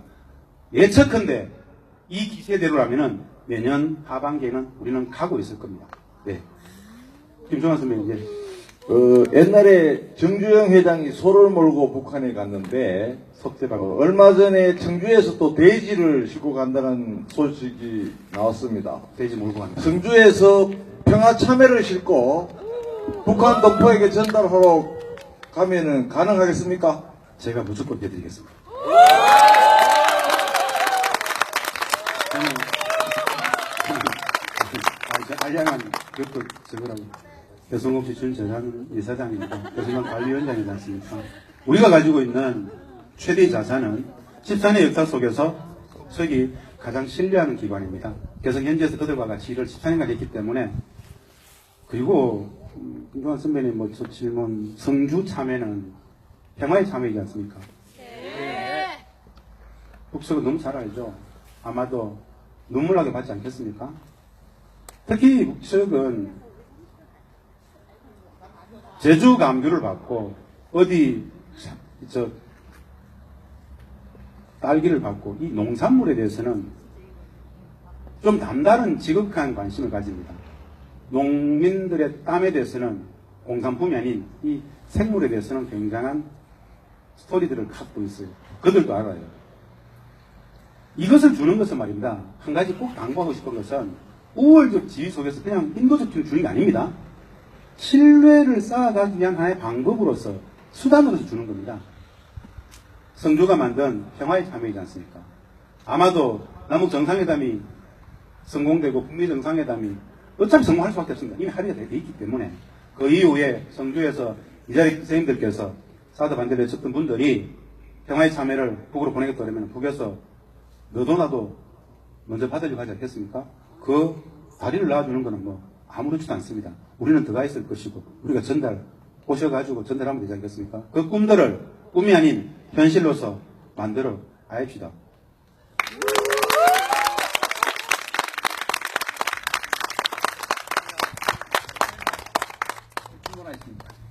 네. 지금 우리 대한민국은 17개 시도 230개 기초자치단체가 있습니다. 예. 지금 북한도 이제 그러한 행정 체제가 되어 있는지, 그리고 우리가 이제 예, 소집이 있습니다. 되면은 우리 성주가 북한의 어느 시군하고 또 자매 결혼도 한번 생각해 보면 하지 않겠나 싶습니다. 네, 많이 하고 예, 있습니다. 그러면은 우리 성주가 북한의 어느 곳하고 자매 결혼이 아니고 결혼을 하면은 예. 가장 도움이 될지 한번 네. 말씀해 주시면 고맙겠고 언제쯤 가능한지 말씀해 주시면 고맙겠습니다. 법제도적으로 현재 법제도적으로 통일부가 남북교림 사업의 전권을 갖고 있고 광역자치단체든 기초지자체든 지자체의 교류협력은 통일부 허가상으로 되어 있는데 이것을 바꾸자라는 법 개정을 이미 오랫동안 준비해 왔거든요. 광역지자체와 기초지자체 같이 이제 할 수 있겠죠. 그건 뭐 전 시간의 문제라고 보는데 남북관계가 이제 풀리게 되면은 꼭 풀릴 거니까 이 문제는 현실화됩니다. 왜냐하면은 참으로 많은 광역자치단체, 기초지자체들이 이미 북측과 자매교련 운동을 하고 있습니다. 선례가 있어요. 그래서 성주가 이제부터 연구해야 되지 않겠습니까? 제가 지도권에 놓고 성주와 유사성을 갖고 있는데 막 찾을 수도 있습니다만은 제가 굉장히 시간당 이게 셉니다. 그래서 저보다는 우리 선생님들께서 지도권에 놓고 공부하시면서 어디가 좋겠다. 제가 자문을 해드릴 수 있어요. 근데 그게 조만간 이루어집니다. 선생님께서 말씀하신 것들 이 공감대를 가지고 있는 분들이 하자 그러면은 못할 게 없어요. 이미 북측은 남과 북의 화해 협력의 열의를 가지고 만나고자 하는 누구라도 개인이든 기업이든 조직이든 정부든 누구하고도 다 하겠다 그랬어요. 이 선언이 이미 나온 지 좀 되었지 않습니까? 그 기술을 할 것이기 때문에 마음껏 기획하고 준비하십시오. 가능합니다.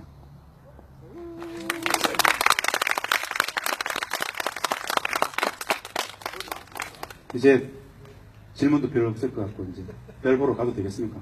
예. 다른 예? 연애는 가능할까요? 사람 사는 곳에는 항상 사랑이 있습니다. 여담처럼 하나 말씀을 드릴까 싶습니다. 여담처럼 어떤 이야기냐? 여성공단에는 북측 근로자 5만 5천 명이 있습니다. 남측 근로자가 많을 때는 3천 명, 적을 때는 800명. 하루에 수백 대의 차량이 물차량이 왔다 갔다 하죠. 그곳에서 14년이라는 시간이 있었습니다. 사람과 사람은 같은 공간에 있으면 기가 흐릅니다. 제가 날 좋아하는지 싫어하는지 관심 있는지 없는지 같은 공간에 있으면 또 사람도 싹 틉니다. 싹 틉니다. 그렇겠죠. 개성공단에는 100% 무조건 남과 북이 만나는 사랑은 100% 남남북 진짜 그렇더라고요. 그런데 개성공단의 사랑은 대부분 100% 슬픈 사랑입니다. 이루어질 수 없는 사랑이죠. 쌤 질문처럼 사랑은 가능합니다. 근데 향후에 남북관계가 정상화되어지는 과정 속에서라면은 꼭 슬픈 사랑만은 아닐 것 같아요. 이미 중국과 대만의 사례를 보면 말입니다. 중국과 대만은 양안관계가 정상화된 게 우리가 북측하고 정상화를 시도했던 2000년 6.15 공동선언 그 시점으로 본다라면 우리보다 한 7, 8년 늦었거든요. 그랬던 중국의 양안관계는 현재 중국 대만 결혼한 쌍이 약 9,000쌍 정도 됩니다. 그렇다면은 왜 우린들 남과 북이 정상적인 관계로 가는데 슬픈 사랑만 할 수 있겠습니까? 꿈꾸면 되지 않겠습니까? 우리 상사 주재원들이 평양에 가고 북측 애들이 내려와가지고 일을 하다 보면은 그런 사람들이야 충분히 애견 가능하고 풀어줘야 되지 않겠어요? 사랑은 국경도 사는데 남과 북에는 국경이 없습니다. 나라와 나라가 아닙니다. 그냥 경계만 있을 뿐입니다. 더욱 쉬워지지 않겠는가 싶습니다. 꿈꿔보입시다.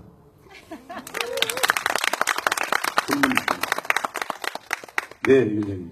예, 인터넷도 많이 나오고 요새 보도에 그런 게 나온 지가 좀 오래되었는데, 옛날에 정조영 회장이 북에 올라갔을 때 김정일 국방위원장께서 우리는 기름방석 위에 앉아있다 이런 얘기를 했었는데, 황해도 앞바다부터 해서 저 원산 앞바다까지 유전이 많이 있다고 이야기를 하는데, 이게 사실인지 한번.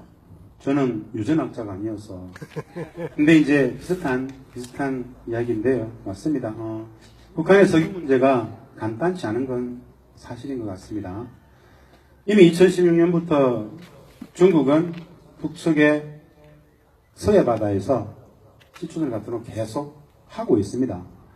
중국의 발해만 하고 북측의 서한만이 연결되어 있다는 말들도 하고요. 북측의 석유가 어느 정도냐 이런 이야기는 다 추정입니다. 북측 스스로가 이제 많이 예전에 많이 구멍을 뚫어가지고 시추했던 것도 있고요. 적지 않은 양이 있다라는 것은 기정사실인 것 같습니다. 북미 정상회담 속에서 아마 북측의 석유 문제도 어느 정도 논의가 됐을 수도 있겠다라는 추정들도 하는 사람들도 있더라고요. 국제적 석유 문제가 향후에 남북관계나 북미관계 전체적인 동북아 정세를 풀어가는 데 있어가지고 굉장히 큰 하나의 이슈가 될 것은 자명한 것 같습니다. 중요한 건 그 석유는, 북석유 깃토류는 남북이 경협을 고도화해가는 과정 속에서 엄청난 자양분 시드머니가 될 것이다. 남북 경협이 분단 경제는 평화적으로 가는 과정 속에서 폭발하는 경제의 내용이 우리가 그 석유를, 그 깃토류들을 개발하면은 또 엄청난 일이 되겠죠. 충분히 상정하고 있는 가능성이다 이렇게 생각하고 있습니다. 그때 김정일 국방위원장이 워딩을 그렇게 했죠.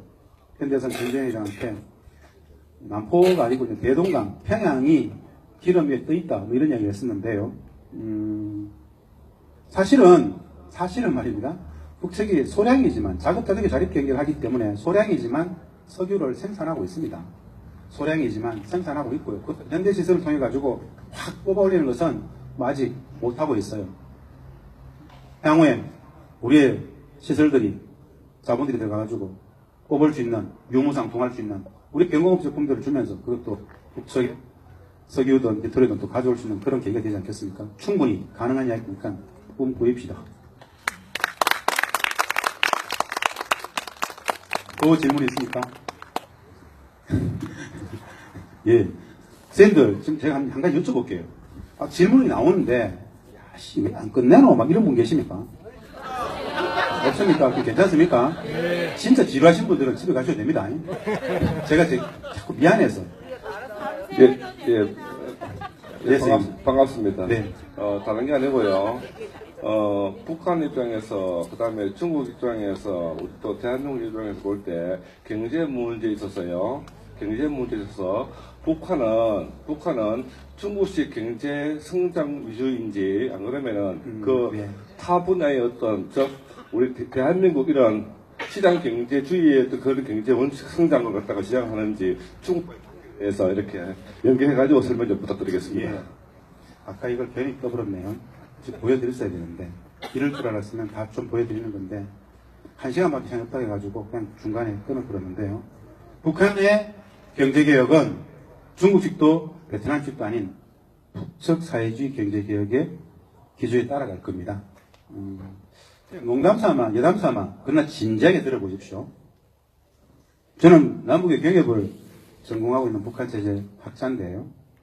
예전에 제가 대통령에 있을 때 북측 관료들하고 토론을 하다 보면 해줄 수 있는 이야기 이런 거였어요. 야, 친해집니다. 하루에도 뭐 얼마나 협상을 했겠습니까? 4년간. 친해질 수밖에 없습니다. 거기에 체류하면서 북측과 협상을 했기 때문에 이런 이야기를 해요. 저는 이렇게 얘기하죠. 어떻게든 좀 미국과의 관계를 정상화해가지고 경쟁해서 좀 확 좀 일어날 수 있도록 하자. 북미관계 정상화하자. 이렇게 얘기하면은 북측의 관료들이 진짜 아주 진지하게 했던 이야기가 있어요. 김 박사, 잘 들어. 잘 듣고 있어. 잘 들어 해놓고 우리가 만약에 군수경제를 민수경제로 전환하는 순간 전 세계가 놀랄 거다 이런 이야기 했었어요. 군수경제가 민수경제로 넘기는 순간 전 세계가 놀랄 것이다 이런 이야기를 하면서 자꾸 중국식 개혁개방을 남측에서 계속 이야기하는데 웃기지 마라. 우리는 군수가 민수로 전환되는 순간 중국보다도 더 빠른 시간에 더 고도의 경제성장을 할 수 있다고 아주 강력하게 얘기했었어요. 제가 그렇게 얘기했죠. 뭘로 할래? 우리는 북한의 경제를 모르잖아요. 사실은 이런 이야기는 굉장히 쌤들한테는, 이 자리의 쌤들한테는 누구한테라도 정신적 폭력이 됩니다. 제가 남쪽, 우리 한국 사회에다가 던졌던 하나의 단어가 있어요. 북맹. 문맹, 큰맹처럼 북을 너무 모른다. 북맹. 북맹이라는 말을 제가 많이 썼어요. 너무 모르기 때문에. 기본도 몰라요. 사실 뭐 별로 아는 게 없잖아요. 우리가 북을 안다는 건 그런 거예요. 헐벗고 굶주리는 것들. 찌질한 것들. 루저들. 나쁜 새끼들. 이거 이해 북에 대해서 아는 게 있습니까? 제가 질문 하나 던져보겠습니다. 이 자리에 계신 선생님들, 그리고 대한민국 국민들이 말입니다. 평생의 삶을 살아오면서 북에 대한 뉴스 중에 긍정적인 뉴스를 단 한 건이라도 들어본 적 있어요? 분단체제는 그걸 허용하지 않습니다. 큰일 납니다. 그러면 개성공단에 대한 긍정적인 기사를 단 한 번이라도 들어본 적 있습니까? 왜 그렇죠? 너무 이상하지 않아요? 우리가 매일같이 일본을 욕합니까? 매일같이 중국을 욕합니까? 매일같이 사우디 왕정의 저 나쁜 새끼를 욕합니까? 근데 왜 우리는 매일같이 내 동포들을 그렇게 매일같이 욕할까요? 분단 체제가 유지되기 위해서. 분단이 뭘까요? 누구를 위한 분단입니까? 누구에 의한 분단입니까? 누구의 분단이죠? 우리의 분단이에요. 진짜 정신 차려야 되죠. 그래서 무슨 말씀을 드리고 싶냐? 북에 대해서 진짜 완벽히 모르는데, 그래서 북맹이라고 그러는데, 조금만 말씀드리면 북한의 경제는 농업 경제가 아니잖아요. 농업 국가가 아니잖아요. 북측 그들은 그 스스로 이야기합니다. 우리는 공업 국가다라는 이야기를 해요. 북한을 공업 국가로 하니까 좀 이상하죠. 이상하잖아요. 그럼 한 번 못 들어봤잖아요. 북측 스스로 그들은 자신들은 공업 국가라 그래요. 확실한 건 농업 국가는 아니잖아요. 공업 국가인데요. 자급자족의 자립 경제라는 아주 독특한 경제를 유지합니다. 왜냐? 북측은 세 가지, 북측을 이해할 수 있는 세 가지 키워드가 있습니다. 첫 번째 키워드, 자본주의 경제가 아닌 사회주의 경제를 하죠. 사회주의 경제가 뭐예요? 잘 모릅니다. 뭐 그런 것도 사실은 꽤 관념적입니다. 두 번째 키워드, 고도의 집단주의 체제예요. 고도의 공동체 사회란 말입니다. 우리는 개인주의 사회잖아요. 고도의 공동체 사회가 뭘까? 고도의 집단주의 체제가 뭘까? 잘 모릅니다, 사실은. 그런데 사회주의 경제, 고도의 집단주의 체제를 압도하는 가장 큰 특징이 있어요. 무슨 특징이냐? 군사국가예요. 북측은 왜 군사국가일까요? 이상하게 북측은 그들 스스로는 이야기합니다. 우리가 인정하든 인정하지 않든 북측은 자기들 스스로를 군사국가로, 왜 군사국가인가 이렇게 설명해요. 우리는 1953년 7월 27일 휴전협정이 체결된 그 이후에도 전 세계적인 군사적 패권을 유지하고 있는 미국과의 전쟁을 쉬어보지 못했다 그래요. 저는 그렇게 얘기를 하죠. 협상을 하면서 귀척이 쉬어보지 않은 게 아니고 안 쉰 거지. 우리는 그렇게 얘기해야 되지 않습니까? 안 쉰 거와 못 쉰 건 진짜 차이가 나는 겁니다. 그들은 그렇게 이야기해요. 진짜 그걸 말이라고 하냐 물어봐요, 저한테. 그래, 우리 남측 사회에서는 100% 귀척이 안 쉰 거라고 생각해. 그 모든 전쟁의 이게 본질은 귀척이야, 이렇게. 우리 남측은 그렇게 얘기한다 그래요. 맞잖아요. 상식이잖아. 북측은 그렇게 얘기하면 아주 어처구니 없다는 듯이 반응합니다. 진짜 모르는구만. 이렇게 얘기를 해요. 중요한 건 그들은 하여튼 미국과의 관계 속에서 전쟁을 못 쉬어봤대요. 그래서 엄혹한 전쟁 위기 속에서 군사국가를 유지할 수밖에 없대요. 동의되든 안 되든 관계없이. 그 군사국가를 유지하기 위해서 자급자족의 자립경제를 할 수밖에 없었다는 것이죠. 왜? 수출 중심의 자유무역국가를 할 수 없었다는 거예요. 공시가 되어 있었기 때문에.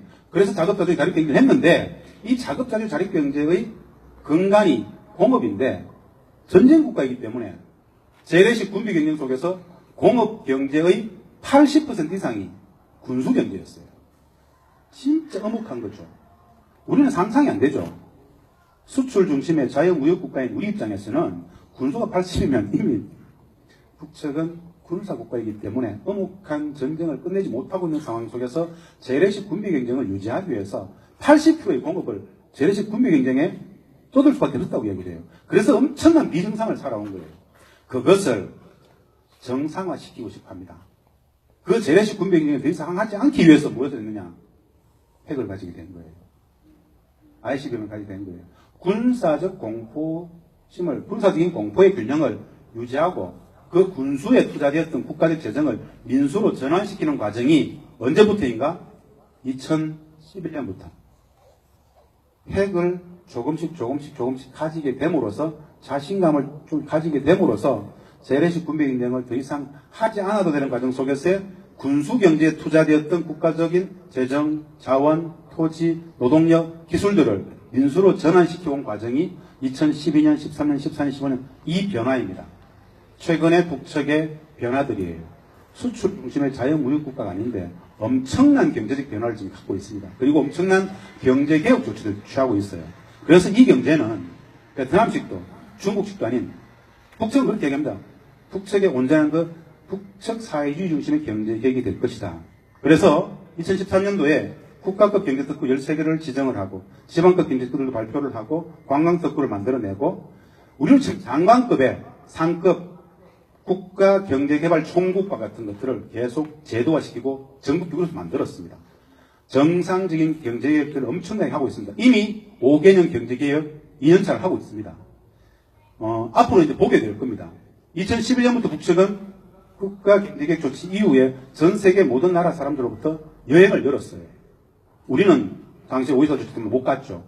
미국도 계속 자기 미국 국민들 북측에 여행 보내다가 지난해 9월달 원비어 사건 이후에 닫아버렸습니다. 전 세계 많은 나라 사람들이 패키지로 북측을 여행을 하고 있습니다. 그 북측을 여행하는 사람들이 한결같이 하는 이야기가 있어요. 무슨 이야기인 줄 아세요? 다 여행을 가가지고 똑같은 이야기를 해요. 내가 기존에 알고 있었던 북한은 어디 있지? 내가 기존에 알고 있었던 북한은 어디 있지? 기존에 엄청난 이미지가 있어요. 헐벗고 굶주리고 두려웠고 막 이랬던. 그런데 가보니까 기존에 내 이미지로서 알고 있었던 북한은 없어요. 그 기존 이미지는 전쟁 중인 미국과 북한은 미국 전쟁 중이었던 미국적 관점의 북에 대한 인식들이 세계적으로 보편화됐지 않습니까? 가보니까 참으로 많이 좀 변화하고 있더라는 겁니다. 맞습니다. 북측은 말입니다. 1990년대 중반에 38만의 대량 아사가 발생했을 정도로 경제는 대몰락했었습니다. 38만의 아사가 있었습니다. 몇 년 전이죠? 24년 전입니다. 아직도 여전히 그럴 것이라고 생각하면 안 됩니다. 극단적 기아 상황을 극복한 것은 꽤 됐습니다. 꽤 됐어요.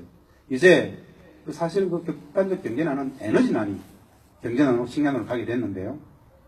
지금의 북한의 경제는 우리가 생각하는 것하고는 완전히 다릅니다. 앞으로 더 많이 보게 될 거예요.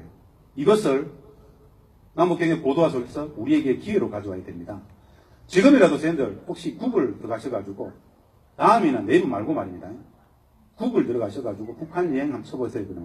그러면 전 세계 많은 나라 사람들이 북측을 여행하면서 찍었던 사진, 동영상, 북한 여행기들이 기행문이 많이 나옵니다. 간접 좀 한번 읽어보세요. 이 사진이 뭐지 이게? 한번 보세요 그냥. 그걸 보면은 야, 이 북측의 변화가 진짜 간단치 않네라는 것을 느낄 수 있습니다. 아, 북측에게도 엄청난 변화가 있구나. 무엇이 안 변했느냐? 그런 엄청난 북측의 변화가 있음에도 불구하고 여전히 분단 체제가 우리 사회가 북을 바라보는 인식이 전혀 변하지 않고 있습니다. 북을 바라보는 인식이 전혀 변하지 않고 있기 때문에 남북관계를 제대로 못 읽고 최근에 나온 저 정상회담의 모습들은 다 파격으로 보여지는 거예요. 아는 사람들은 파격이 아니에요. 당연한가 이거? 저게 뭐 어때서? 늘 저랬는데 이게 보이는 것이고 전혀 모르는 사람들은 야 저게 뭐지? 웃기네. 이 변화들을 우리들이 인식이 따라갈 수 있어야 됩니다. 북측의 변화만큼이나 우리도 우리의 인식도 함께 변해야 된다. 이 정도의 말씀은 드릴 수 있을 것 같습니다. 네.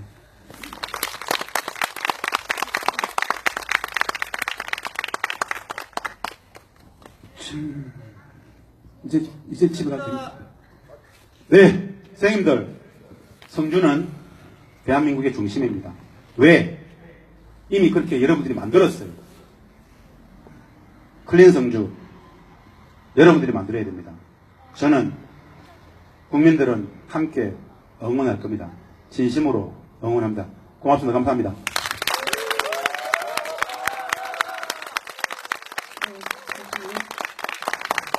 잠깐만 여기 일어서 주시면 힘드시겠지만, 네. 저희가 항상 귀한 손님 오시면 드리는 게 있습니다. 아시죠, 뭔지? 오랜만에 하시니까. 네. 자, 다 같이 준비! 네. 교수님 준비되셨나요? 하트 발사! 네. 오시는 건가요? 네. 네, 긴 시간 동안 강연에 질문까지 다 이렇게 해주시느라 너무 감사드립니다. 질문 또 들어왔는데 얼마짜리? 없대요. 네. 저는 이제 교수님 말씀 들으면서, 강연 들으면서 제일 기억에 남는 게, 우리 분단의 원인은 무엇 때문이다? 네, 그걸로 석사학위 오늘 받으셨죠. 큰 수학입니다. 예. 외세 때문이고, 또 가장 통일이라는 건 정말로 평범한 거다. 그래서, 북에 있는 내 고향집, 남해 있는 내 고향집에 와서 따뜻하게 가족들이랑 밥 한 끼 먹는 거, 그게 통일이다라고 얘기해 주신 게 제일 기억에 남는 것 같습니다. 오늘 정말 저도 조금 요즘 주변에서 특히 그 보수 골수들 분들이 페북 이런 데 얘기를 하는 걸 보면 김정은이 왜 저렇게 갑자기 바뀌었어? 라고 얘기하는 거를 듣고 저도 뭐 뾰족하게 답을 못했었거든요. 근데 오늘 교수님 강의를 듣고 이제 정확하게 얘기할 수 있을 것 같고요. 네, 정말로 제가 가지고 있는 그 북한에 대한 고정관념이 얼마나 부질없던 거였는지, 그리고 얼마나 세뇌당해왔던 거였는지를 알 수 있게 했던 시간이었던 것 같습니다. 좀 정말 바쁘실 것 같습니다. 그죠? 이런 고정관념 깨러 많이 다니셔야 될 것 같습니다. 석사학위도 많이 주시고, 네. 자, 오늘 저희 여기가 강의 듣기가 정말 열악한 환경입니다. 주차장 옆에 있죠. 막 여기서 왔다 갔다 하는 사람들 있고, 차 시동 거는 소리에, 지나가는 차 소리에, 그런 와중에도 처음에 조용했던 거는 교수님 목소리 말 한마디 놓치지 않기 위해서 이렇게 집중하시는 제가 모습을 봤거든요. 그래서 지금 저 다 피곤하신 와중이세요. 요즘 참회가 워낙 바쁜 철이라서. 그리고 또 다 씻고 밥 먹고 이래 오시면 노곤할 수밖에 없는데 제가 조시는 분 거의 못 봤어요. 정말 초롱초롱한 눈으로 듣고 질문까지 하셨는데, 네, 지금 손 들어도 소용없습니다. 네, 마치기 전에 공지 한 가지 할게요. 우리 김진양 교수님과 기념 촬영을 앞에서 단체로 하려고 하거든요. 네, 괜찮으시죠, 교수님? 네. 네, 기념 촬영 모두 다 같이 한번 하고 가셨으면 좋겠습니다. 마지막으로 구호 한번 하고 마치도록 하겠습니다. 오늘 제가 구호를 다시 하나 만들어 봤는데요.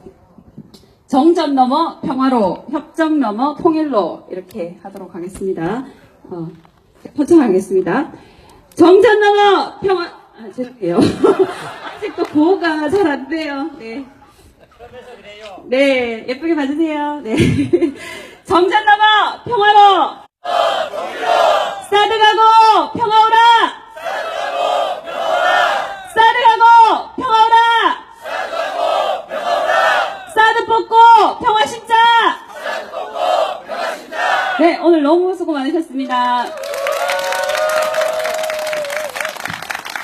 성주 촛불 기획팀장인 배미영 씨입니다. 오늘 사연은 전부 앞으로 좀 나와주시면 같이 촬영을 얼른 하고요. 빨리 나오셔야 교수님 옆자리를 선점하실 수 있습니다. 빨리 오십시오.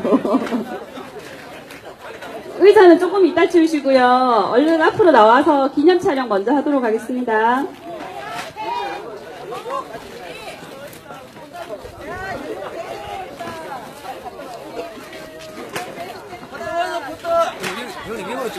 아니 민주 씨 어디 있노? 민주 씨 카메라 없나? 가면 안 돼요. 어두워서. 누가 찍게? 이게 제가 뭘로 찍게? 휴대폰이 제일 요즘은 이거 괜찮지? 그리고 제 걸로 찍으면 이게 좀 찾기가 되게 힘들어요. 자, 앞으로 다 나와주세요. 빨리!